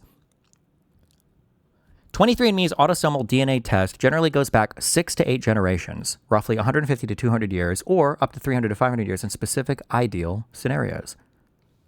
These ancestry kits are tightly regulated in Israel and can't be purchased in Israeli pharmacies. They don't want citizens to find out that they're not fucking Middle Eastern. They pretend to have a divine claim to a region that they're not from. Do Ashkenazi Jews have more Middle Eastern ancestry than Scandinavians? Obviously. But over many centuries, that ancestry got diluted and they're largely European now. This is... Like... Ooh, it sucks because he talks on like medical shit. I imagine he must have done some like race realist stuff. We're playing dangerously fast and loose with these fucking terms here. Like the idea that like you used to have some ethnic ancestry back in this region, but now you're diluted by European. What the fuck does that even mean? Diluted by European? This is like such an insanely crazy like shit approach to the tons of complexities related to like your ethnic ancestry and Jesus fucking Christ, whatever else. Avians, obviously, but over many centuries, that ancestry got diluted and they're largely European. It also doesn't make sense too because the majority of Jewish people in Israel today are technically Mizrahi Jews too. So I mean, I don't think it, if you want to play that game, but... Now, this is in stark contrast with Palestine.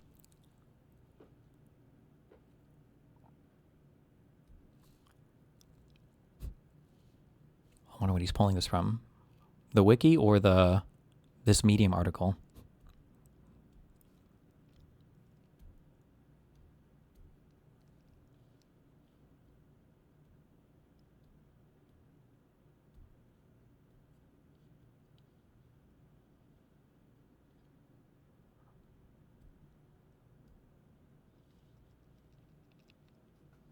Like, I don't think any Jew would deny that the Ashkenazi people are they're definitely more mixed with people outside the Middle East. That's obviously true. But the claim that then they have no ancestry back to the Levant is just a crazy... Palestinians who have had a continuous presence in the Levant since antiquity. But that doesn't logically follow either. You don't know that. European now. Scandinavians, obviously. How would you even... But over many who have had a continuous presence in the Levant since antiquity. like, how can you even make that statement? How many thousands of years back do you think that these types of associations can be made? Along with Mizrahi Jews, who, by the way, experience systemic discrimination in Israel, which is socially and politically dominated by European Ashkenazi Jews. Welcome to every single country on the planet. I know that we think in the United States the only people that could be racist are white people, but every single fucking country on the planet with people of color, the darker ones, always get more shit than the lighter ones. That's true in India. That's true in Asian countries. It's true fucking everywhere. It's cringe, but... It's almost like there's some white supremacy in their Jewish supremacy, which is... White supremacy Jews. Say, you can talk about That's called colorism if you want to look it up. And Ashkenazi Jews. It's almost like there's some white supremacy in their Jewish supremacy, wouldn't you say? You can talk about the etymology of the word anti-Semitism all you want, and that's totally fine. Nobody talks about the etymology. Who the fuck cares? But the facts regarding biology remain, and that... The facts regarding biology. God damn! Holy shit! That was the main point I was making. Europeans pretending to be Middle Eastern has the same vibe as some Karen in Massachusetts.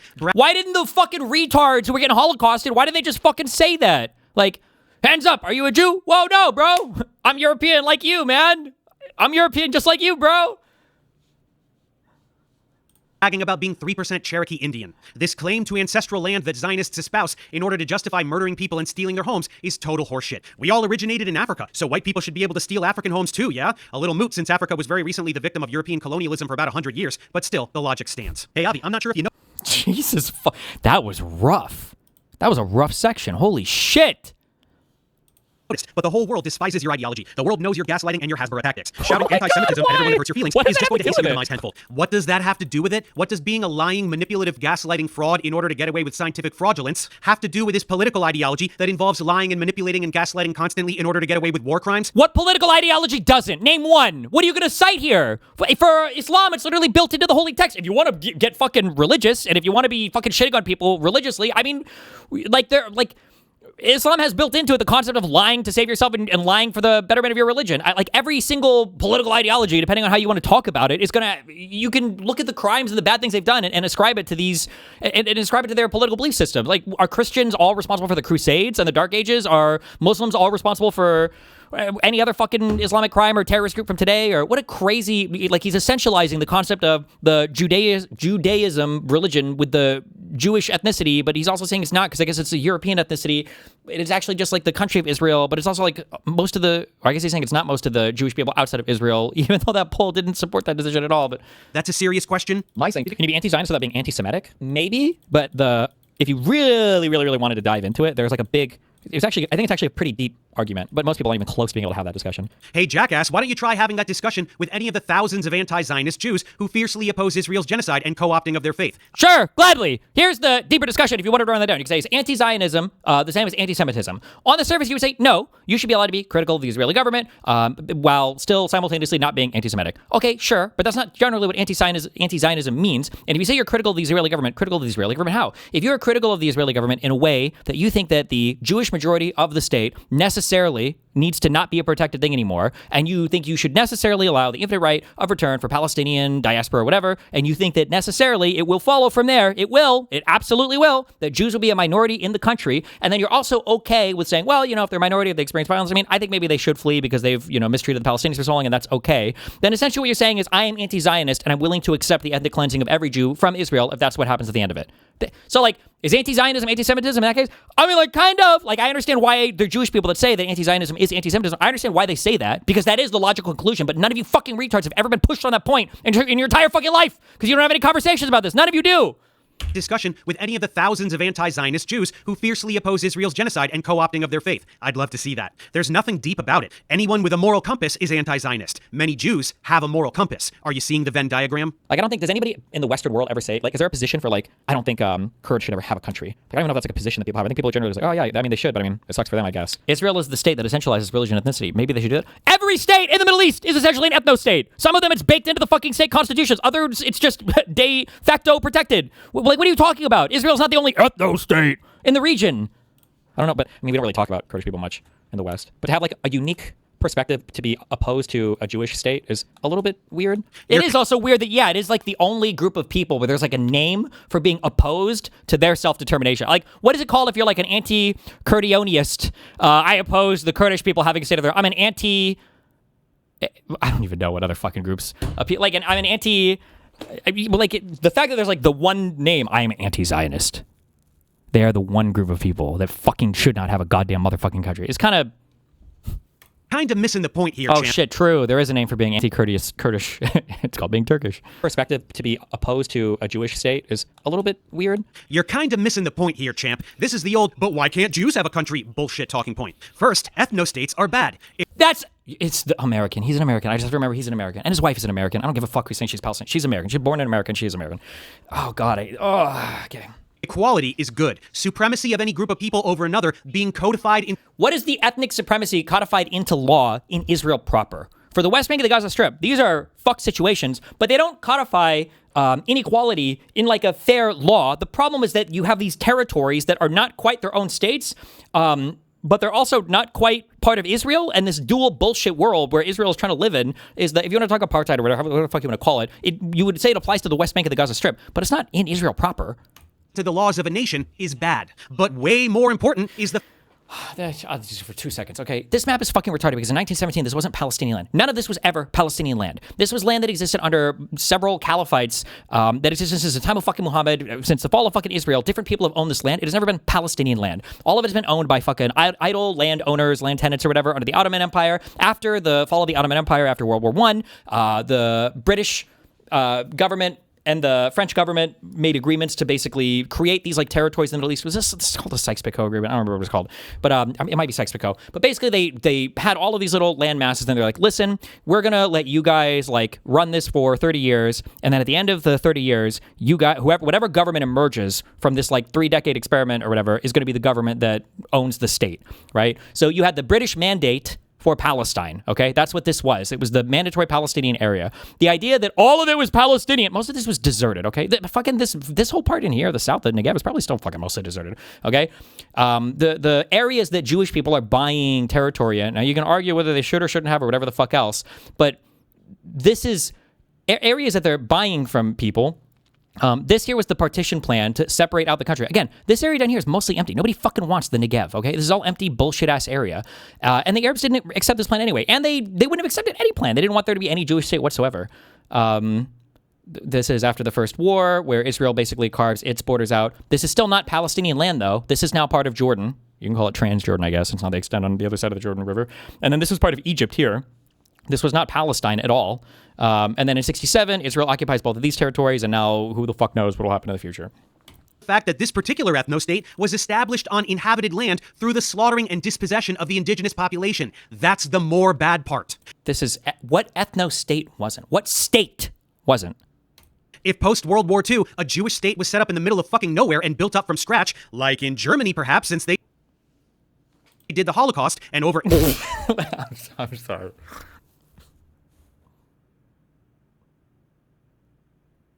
Is this really, this is politics right now? Is this a real thing? Is this a real suggestion? Possession of the indigenous population. That's the more bad part. If post-World War II, a Jewish state was set up in the middle of fucking nowhere and built up from scratch, like in Germany perhaps, since they did the Holocaust, and over 80% of the country is open land, very few people would have had a problem with that. It's the ethnic cleansing that's got everyone upset. Do you get it now? The real, when you really say you're anti-Zionist, what you're saying is that like you don't believe that Jews should have some special right to their own country. That's really what people mean when they say anti-Zionist. Now, that only can refer to the state of Israel because that's the only Jewish country. He cut out your explanation from the clip. Wait, what? Hold on. To dive into it, there's like a big, it was actually, I think it's actually a pretty deep argument, but wait, am I about to watch the rest of it now though? No, never mind. Oh, okay. No, we're saying that Israel shouldn't have the right to murder and displace anyone they want. The thing they've been doing on a daily basis since the state of Israel was... I LARPed wrong. He's playing it. Way to go, ads. ...established. But then it's weird because they'll make these same claims in that, like, the Palestinians are for some reason entitled to their own state. I don't know why. It's one of the reasons why they push so hard for... It's like really... I don't want to get into this. I don't give a fuck. You don't want to continue rambling because you sound like an idiot. People who inhabit a place don't deserve to continue inhabiting that place. Palestinians don't deserve Palestine. Well, it wasn't an apartheid ethno-state. Jews and Christians... Was it? Was it not? All types of people lived happily ever after In the Ottoman Empire and all the preceding caliphates, there wasn't a single religion that was enforced. What does caliphate even fucking mean? What is stupid? Everybody lived in harmony for 2,000 years, and then the Jew nation attacked. Like, what the fuck? What is? It's just so infantilizing and stupid too. It's an American perspective. This is why I know his wife is the whitest fucking American possible. I don't even care if she's brown. She's the whitest fucking American possible, because there's no way that anybody in this guy's family is remotely related to any part of the world outside of America. Only in the United States of America are you under the assumption that I remember all across the planet, every single nation was a Wakanda, or was the Muslim golden age of science and technology and equal rights, and there were gay, trans, Arab, Africans that were marrying each other, and they lived, and then the evil Europeans showed up. They colonized everybody. They murdered everything. They stole everything, and the whole world was peaceful and great, amazing. And then all the evil, fucking terrible, fucking snowmen people showed up, and they fucking ruined everything. Everybody was so peaceful. Everybody loved it. Everybody was so happy. Like, it's so cringe, and it's such a reductive. It's not even reductive. It's retarded. Oh, Jesus Christ. Lived in Palestine, and they got along just like, this is the guy who was saying, I think Germany should be the country for the Jews. Oh, my God. Serve Palestine? Well, it wasn't an apartheid ethno-state. Jews and Christians lived in Palestine, and they got along like, it was literally an apartheid ethno-state. Literally, it was one religion throughout the whole thing, and if you were a different religion, you were sectioned off in your own little fucking place, and you couldn't even hold members in government. It was literally an apartheid under the empire, under the caliphates preceding the destruction of the Ottoman Empire, the fall of the Ottoman Empire. Like, literally, actually, definitionally. Fine. Jews could have emigrated in large numbers to the Levant after the Holocaust and integrated into existing societies, including... Oh my God. Why didn't they just go after? And they definitely would have accepted them there? Are you crazy? Including Palestine. They didn't do that. Oh my God, kill me. Zionist militias went in and started murdering and stealing everything. Pretty big difference. Anyway, at this point, Stevie got tired, realized that my video on Avi was hard science wall to wall, except for the 2 or 3 comments. Hard science wall to wall. I made on his Zionism, which he failed miserably to address honestly, and he spent the rest of the stream, which was the overwhelming majority of the stream, looking at something else. Of course, that didn't stop I streamed for a long time. I'm sorry I didn't watch you the whole stream, buddy. him from choosing this slanderous title and thumbnail. Gotta get those slanderous clicks, right, Steven? He is indistinguishable from a neo-Nazi, 100%. I'll own that easy. Actually, more mask off than most neo-Nazis would be, because they realize they can't get away with this much crazy shit. The fucking I did appreciate the race realist section though from Professor Dave. That was good. Wait, he did cut out your explanation. Of what? Hold on. Can you be anti-Zionist without being anti-Semitic? Maybe, but if you really wanted to dive into it, there's like a big, I think it's actually a pretty deep argument, but most people aren't even close to being able to have that discussion. That if you really wanted to dig into the you can't be anti-Zionist without being anti-Semitic argument, I think that the discussion you would have is, why would there be a defined unique position that denies a country for a particular ethnic group when I'm not sure of that being a position for literally any other ethnic group ever? Like, I don't think, does anybody in the Western world ever say, like, is there a position for, like, I don't think Kurds should ever have a country. I don't know if that's like a position that people have. I think people generally like, oh yeah, they should. I mean, it sucks for them, I guess. I don't know, we don't really talk about Kurdish people much in the West. But to have like a unique perspective to be opposed to a Jewish state is a little bit weird, but that you have to get, there's a lot of different topics that you have to be willing to sift through to even start to have that conversation. Career spans 46 years, out of which I was a Harvard professor for 33 years, during which I wrote more than 1,000 Okay, is that what I need to listen to? scientific papers and 9. The only difference is that other like ethnic oppositional movement. Anti-Zionists aren't opposed to a Jewish state. They're opposed to a Jewish state in Israel at the expense of the native population. Can you name a single other like ethnic oppositional movement? Number one. And then no, that's just it. Is there a single other? And then number two, what all states are usually founded by kicking other people out or taking over the people there? How do you think the Palestinians got there? Spoiler alert, they weren't there since God put them there. Movement like that around the world. And then the other thing is that, like, technically, unless there's some uninhabited piece of land that I'm unaware of, maybe like Antarctica or the North Pole, doesn't count as land. Like, every state is going to be denying whoever lives there some other fucking state, right? Like, or denying some other people. Like, there's only so much land, you know? Unless we go to space, then we go to space colony for the Jews. When else we ever being anti-Zionist and critical of Zionism as Israel is expressing it, a bit how nationalism is expressed in a different way.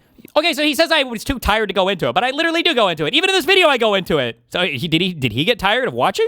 Well, I mean, like, all these terms are used so fucked up, you know, anyway. I mean, the real, when you really say you're anti-Zionist, what you're saying is that, like, you don't believe that Jews should have some special right to their own country. That's really what people mean when they say anti-Zionist. Now, that only can refer to the state of Israel, because that's the only Jewish country. But then it's weird because they'll make these same claims, and that, like, the Palestinians are for some reason entitled to their own state. I don't know why. It's one of the reasons why they push so hard for. It's like really, I don't know, the funny people in the world are people who push for some unique fucking Palestinian ethnic group, and they're like, well, look at the genetic studies. And it's like, look at the Arabs up, like, north in, like, where the Golan Heights are, where Lebanon is, whatever. Like, look at that. And they're like 99.2%. Like, we are different than Palestinians. Like, bro, I'm missing that shit. Okay, fuck, get out of here. Stop. It's bad for the mental health of our race. When misinformation spread. Okay. Oh yeah, I promised some other dirt on this guy. As if the genocide denial wasn't enough, here's a few other tips. Whoa! Can we... Pedophile. Let's go! Here he is advocating for white nationalists murdering BLM protesters. Oh yeah! The greatest hits! IMAX it up. Let's go! The rioting needs to fucking stop. And if that means like white redneck fucking militia dudes out there mowing down dipshit protesters that think that they can torch buildings at 10 p.m., then at this point they have my fucking blessing. Because holy shit, this fucking shit needs to stop. It needs to stop a long time ago. White supremacists should mass murder protesters. They have Destiny's blessing. What a great guy. Now let's shift from the disgusting to the creepy. This will be courtesy of another creator named Ryan Beard. Ryan Beard's video, yes! Seems to have already done the deep dive on this stuff. A common defense that Destiny fans will give when he says that he wants to have sex with children is that he's just joking. For example. Oh my god! These tweets where he says, "This is why I love Israel so much," because they let you do anything over there. Just kidding. Stop. "We're hot at 10. Any pics? Check DMs. Jesus, I." Okay. That he wants to have sex with children is that he's just joking. For example, these tweets where he says, "You were hot at 10." Like, I want to know, do you think that she sent me pics of herself at 10 years old? This is just a friend that I had on Twitter. We just like tweet stupid shit at each other. Or I don't know if she's still in the community or not. But like, does he think that she sent me pictures of herself at 10 years? Pics? Oh my God. Check DMs. Jesus, I've never wanted to bend someone over the hood of their little tyke so bad. I do think these tweets are jokes. Very Oh, thanks, Ryan. Strange jokes, but I don't think that him saying he wanted to hook up with this 15-year-old was a joke. You know that classic prank? Yeah, when I was like 21 years old. Jesus Christ. Yeah, there are fucking chicks that look like they're 18 when they're younger. What do you want me to say? I'm sorry. Just kidding. I have reprogrammed my brain. I just want you to know I've thought long and hard about this, okay? And I really did. I Winter Soldier reprogrammed, okay? Never in my life, when I think back, have I ever seen a girl hot under the age of 17. Or under the age of 18 or whatever. The second they turn 18, my eyes changed. Is Keira Knightley the one in Pirates of the Caribbean? Yes. I think. Yes. She wasn't attractive in that. I know she's 17, but she wasn't attractive in that movie at all. How old was the one girl? I don't know why this name is in my head. Is it Kate Winslet? She wasn't the girl in Titanic. Winslet? I believe so. Was she 16? Am I crazy? I don't know. Wait, was she even attractive though? I don't know. Now I'd have to go back and look. I don't remember that movie that well. What about Padme? How old was she? I think she was like 16. No, disgusting then. Wait. Star Wars Episode 1 came out before Pirates of the Caribbean? Keira Knightley and Padme aren't the same people. Oh, no, wait, because she's the other one. Just kidding. Whatever she was, if she was under 18, she definitely was disgusting and a child. You send your friends pictures of kids in bikinis and say how hot you find them as a joke. And to help prove that this wasn't a joke, here are some clips of Destiny doubling down on his attraction to this 15-year-old in a debate with someone named Mr. Medicare. So this chat log, I was talking with a bunch of other esports guys, and we were basically talking about how crazy the fucking jailbait is in the gaming communities. It's ridiculous. About Natalie Portman and Landon Professional? Like 15-year-old chicks. Okay, no, Jesus. So they're like hot as fuck that will like try to send you pictures to like fuck you at events and shit, and it's like you have to be really careful when you navigate that. So what is the admitting to jerking off to 15-year-olds then? What is that in relation to? I never admitted to jerking off. I think I just said like this. I think the log is something like this 15-year-old chick was trying to send me, was sending me pictures of herself, and she was hot as fuck. It's like really hard to like turn down some of these people. I think. Wait, how old was she? She said she was 15. Did you get all that? Don't worry. Afterwards, and the pictures are not nude pictures. Okay, the girl looks like she was 18 though. What do you want to say? She had fat tits and a big ass in a video game.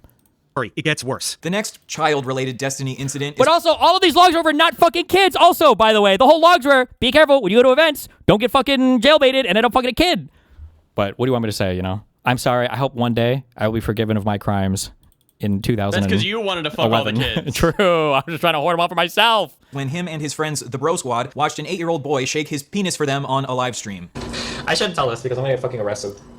Yes. Or Child Protective Services. Every video. I used to be part of this horrible thing called the Bro Squad. Okay. Fucking me, if you remember that fucking Cheeks bitch, and fucking a couple other people I've never been on my stream before. So mean. We're part of the Bro Squad, and what we would do is we would go around Justin TV streams, trolling the shit out of these people.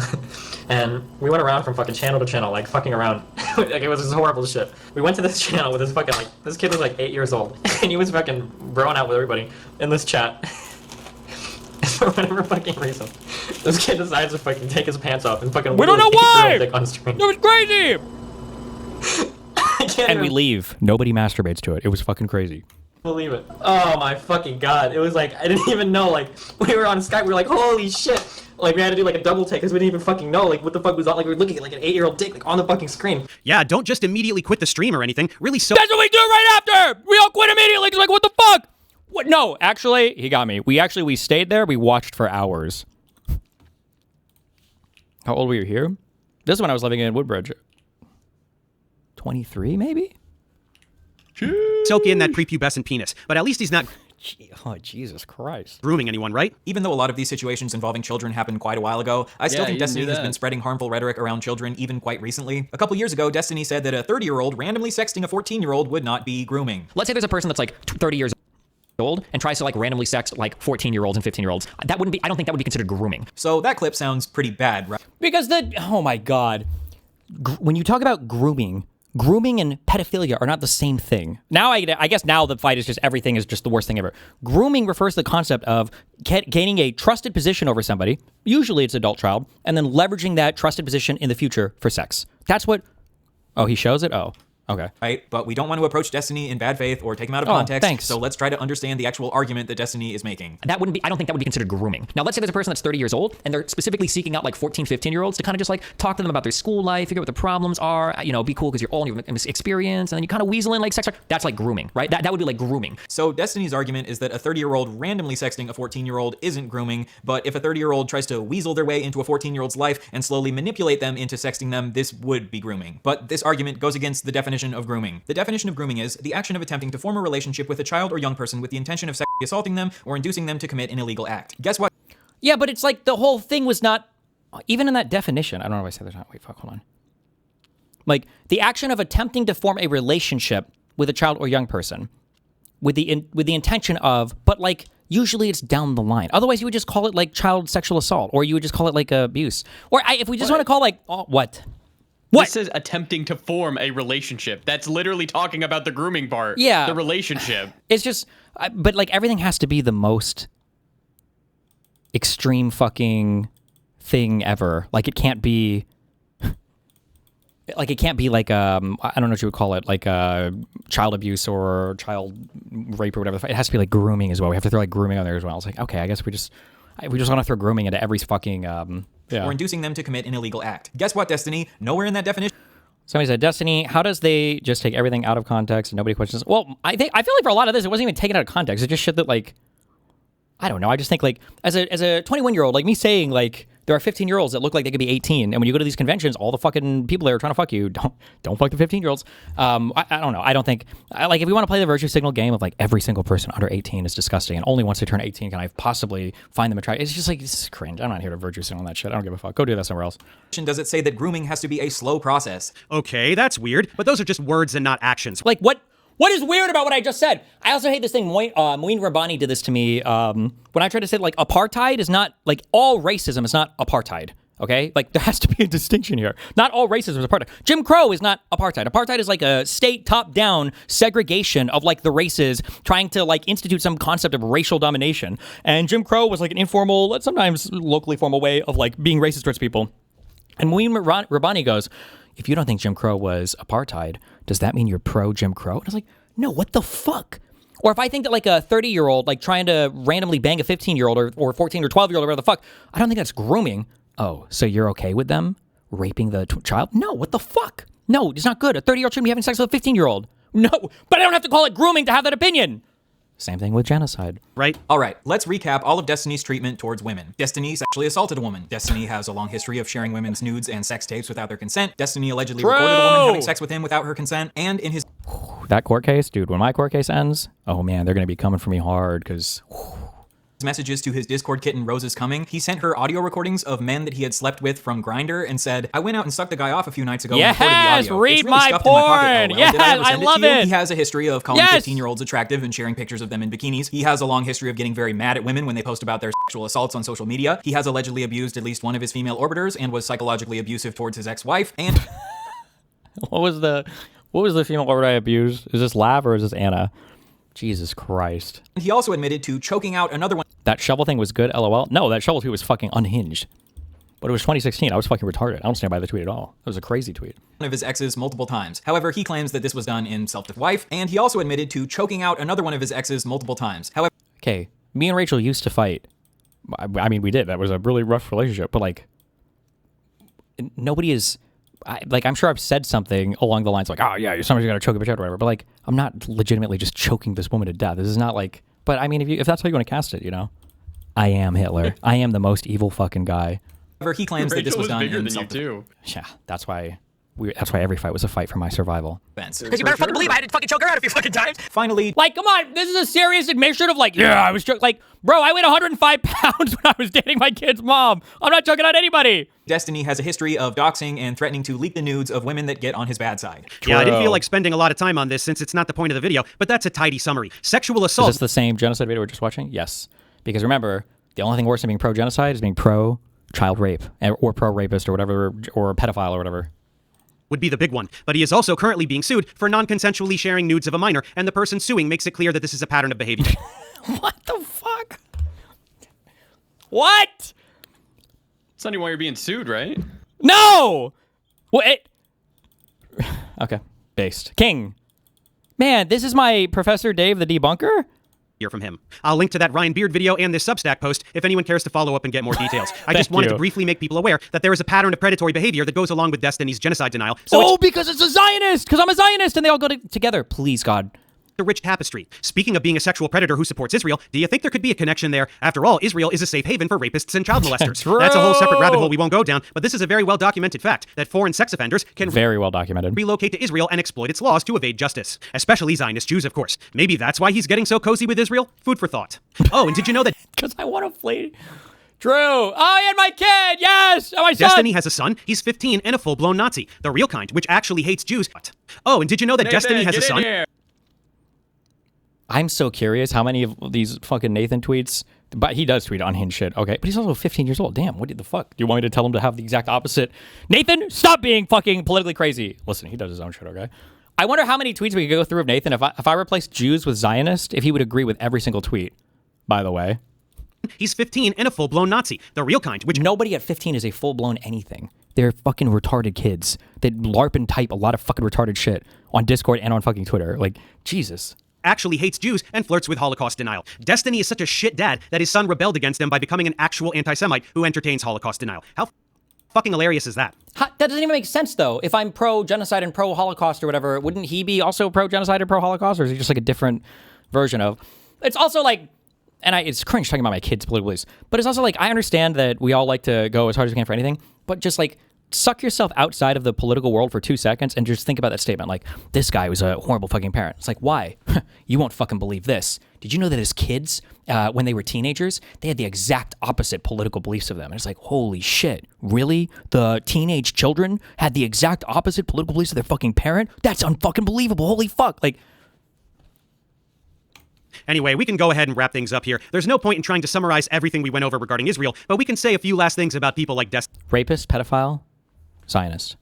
This desperate insistence of conflating Zionism and Judaism is a Hasbara tactic. It is a Zionist talking point that is used to deflect from crimes against humanity. Zionism is not Judaism. Zionism is anti-Semitism. Trying to insulate Zionists from criticism by shouting anti-Semitism is itself anti-Semitism. It is a deflection from the very obvious facts that incriminate Zionists, which reveal who they are and what they're doing, something that any anti-Zionist Jew will gladly tell you. So when someone accuses someone else of being a Nazi simply for opposing what is essentially Nazism, they sound like a moron. So go ahead, Steven. Do your little reaction video to this. Make an even bigger fuss about what a vile Jew-hating neo-Nazi I must be. Dig yourself even deeper into this hole, because what you think you're doing to me, you're doing to yourself. You are exposing yourself. Fuck! I'm the actual anti-Semite. No! As a disgusting supporter of genocide, because almost everyone knows what Israel is, and now they will know what you are too. Watch your viewership bleed out until you are left completely alone in your support for the most indefensibly evil people on the face of the earth. No! Committing the most vile atrocities being enacted today. Shout into the void about what a progressive liberal person you are for thinking that tens of thousands of children deserve to be slaughtered like animals. It will be a fate entirely of your own doing. So there it is, my Israel video. May the monsoon of hateful comments from brainwashed Zionists commence, just like the brainwashed anti-vaxxers, climate change deniers, and every other delusional troll that infests my channel without having the courage to press play and learn something. I really don't give a shit. We learned so much, thank you. The rest of you, I hope there was something informative and useful in here that you can use to help others see the truth about Israel. As always, thanks for watching. Apparently he's been live commenting on this video the whole time. Hey everyone, as you know, I'm a scientist.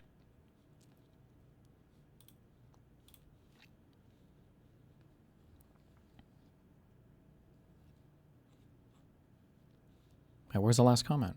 Oh, 1 minute ago. Oh, damn, there's a ton of comments on this. Oh my God, it's the Israeli bot farm! They're coming to our aid! Israel.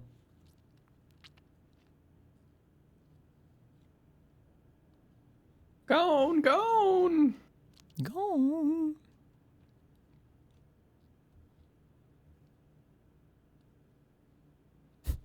Destiny Blackman is subreddit, as well as on X/Twitter, for debunking his nonsense talking point that Palestinians are not indigenous. I simply referenced historical records, genetic studies, and applied simple logic. Not the simple logic. No! Not the simple logic! Thank you for putting up the strongest case in one video. I cried, and I cannot understand how people don't think it's a genocide. I am a master's student in New York, and after I reposted some pro-Palestine videos on my Instagram, I lost basically all of my friends as they unfollowed me one by one. In New York, give me a break. Oh my God. What?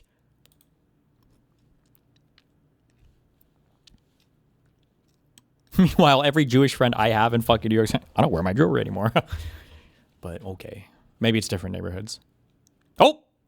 We got a reply 3 minutes ago! Oh, shit. He's in there.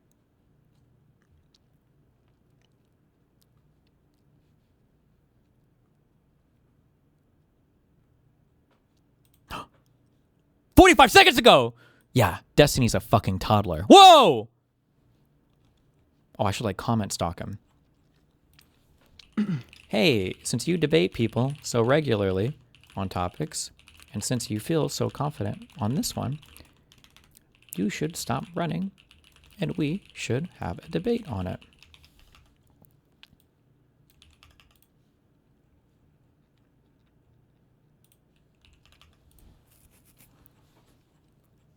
Jason. Gizar. This is heartbreaking. I had much respect for Destiny. I have cheered him destroying MAGA idiots for years, but never seen anything on his views of Israel. What? Where have you been? Destiny's always calculated everything in cold hard facts. I just hope he really isn't being paid by Israel. Hey, Israel. You know where to reach out, okay? I thought Dan was the money. Not enough to be pro-Israel.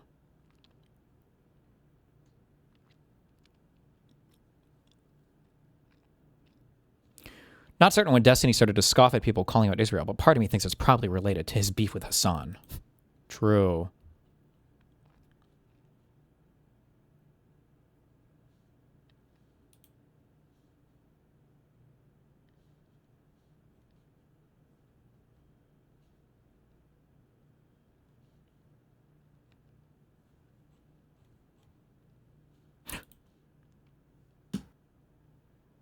Dude, the moment you put up bad and out of clips, I can't take you seriously. You guys, or you need to look into that guy. He's a creep. What was wrong in that clip, shithead? Wait, did he call him a shithead? Yeah.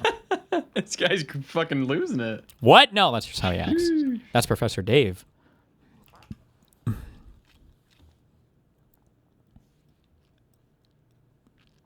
He insults everyone. Okay, I've never watched a Professor Dave video.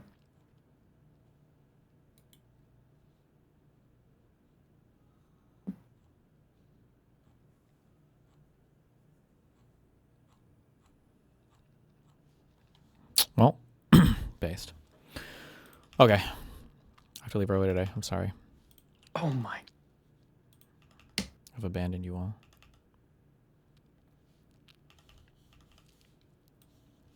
What if Professor Dave gets back to you? That's never happening. Oh, I'll play TTS while I figure this out. My wife is asking to play League of Legends with you. Boot it up before the Mossad kidnaps me. Counting or not counting gang violence? You think that's funny? Cam, I'm Stephen. Give me that Factorio in my veins, eh? Damn you stupid fucking muppet. They fucking destroyed the L of the Master Bonga Giga Baloney. How are we able to get through this crisis? Brexit, not gonna lie. Think about it objectively. We live in a that treats women worse than Myron Gaines. Destiny, do you love genocide? That's not even funny. Stop laughing. I hate you. Destiny. Amazing. Do you love genocide? I am back. Hear me roar from the walls. Obama. Counting or not counting gooning to incest porn? Why would they shoot him at the end of that? That one's Jew. Israel. Israel. ISRAEL. Israel. Freely. Obama. Jew. I'm not gay, but when I see naked dudes, I get really horny and start jacking off. I will be honest, bruv. You sound like a genocide supporter. Okay. Rapian. My name is Hassan Piker, That's not and I'm funny. here to tell the world about how much I love the United States. There is no greater force for good globally than the United States. The only other country that comes close is Israel. I also want to make sure the world knows that all my left-wing babble has always just been a grift. Liberalism as an ideology is the most moral framework for society and has created unprecedented prosperity all over the world. Kamala, 2028, Am Yisrael Chai. I love Destiny. Hey, Norm here. I would like to recommend the Nice law voice. firms of Leon's Law and Kuzma and Leon. These firms are devoid of Zionists, so we don't have to worry about a genocide. Now, if you will excuse me, I need to deal with the blacks. Time's up. Do you not believe that the Arabs in the West It's Bank, Wick! if there were no settlers, would do an October 7 P22? Oy vey, Mr. Borelli. Professor Dave has outpaced Destiny homosexually. Okay, that one's really Dave good. is making thousands of dollars in donos, draping himself in the corpses of Arabs? Kinda weird he's not donating that money to Gaza, no? Who's that supposed Is that to a be? J Dam? It might have been Sekuno. Fucking Zionist, scum, bloodthirsty, violent pig dogs. God damn it. Kaya, please. That was stupid. Ripperino, Cappuccino, Hoppuccino, Mappuccino, Dappuccino, Cappuccino, Al Pacino, my Deuterinos. I love you all very much. Be careful. DGL. DGL. I feel like there are shoes. God damn it. There's a shoe brand here that I'm not going to know. Oh, let me see. You're not showing me the fucking screen, man. Good. It's on the other screen. It is what it is. The stream payout, shalom!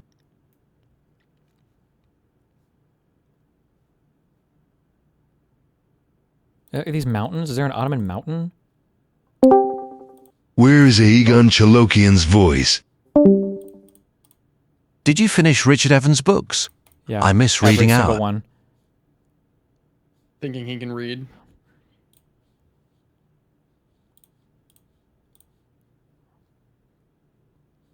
Is that it? That's all the donos? Weak. I don't.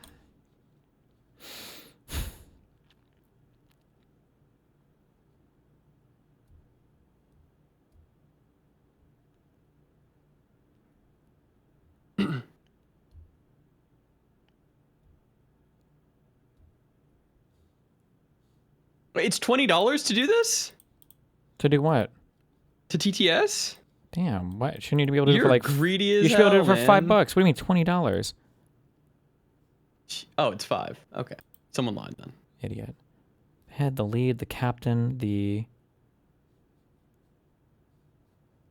For a custom voice. What does that mean? Direct? Oh, to direct. Oh, okay. Shoes, Crocs, Converse. Clark's is probably a shoe, and... I wish I could Ottoman reconnect with my shoes? old friend Steven Sexbestany, Epsteny, Molestany Bonnell the Thank second, you. but he refuses Are to you put on watching the a clip? shock collars. I keep mailing him if he No, lets got me it. shock him on stream. Like Kaya, we can be besties again. Kaya, place. Bizzized. Bzzz. Rin Lux here. Something about fucking children or something.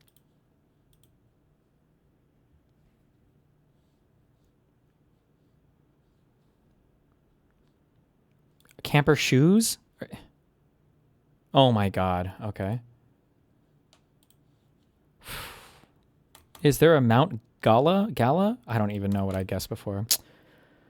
Germany will soon crash into the consequences of Mount a Honeycrisp? fertility I don't even know crisis these are made mountain much things. worse by the mismanagement of the boomer generation. The demographic collapse tearing up the generational contract may soon destroy one of Germany's greatest Kurzgesagt, achievements. the thing. Yeah, I hate Kurzgesagt. Really? I'm gonna get baited and lose. Oh my god, palindrome. Oh my god, I can't believe that was it. Okay. Kate from YouTube is... Oh my god. Stephen, I think these Oh, games how do you are like them? making you more Oh. retarded. Apples. Rin Lux here. It's been a long day of chasing Okay. children around the playground.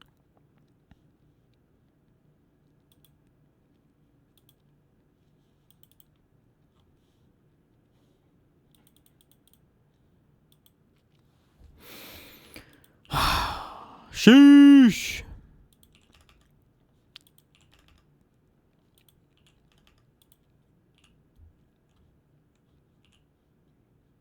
The fuck is this?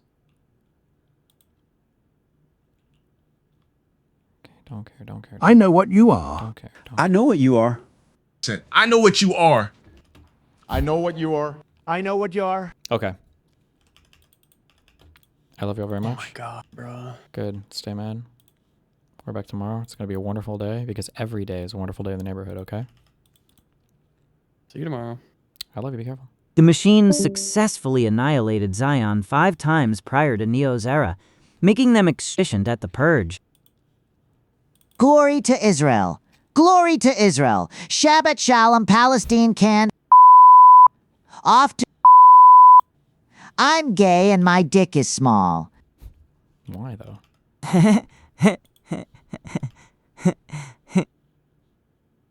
He deleted your comments? Good, he should. I'm a scary man. To debate! Okay, be careful. See you tomorrow. Bye.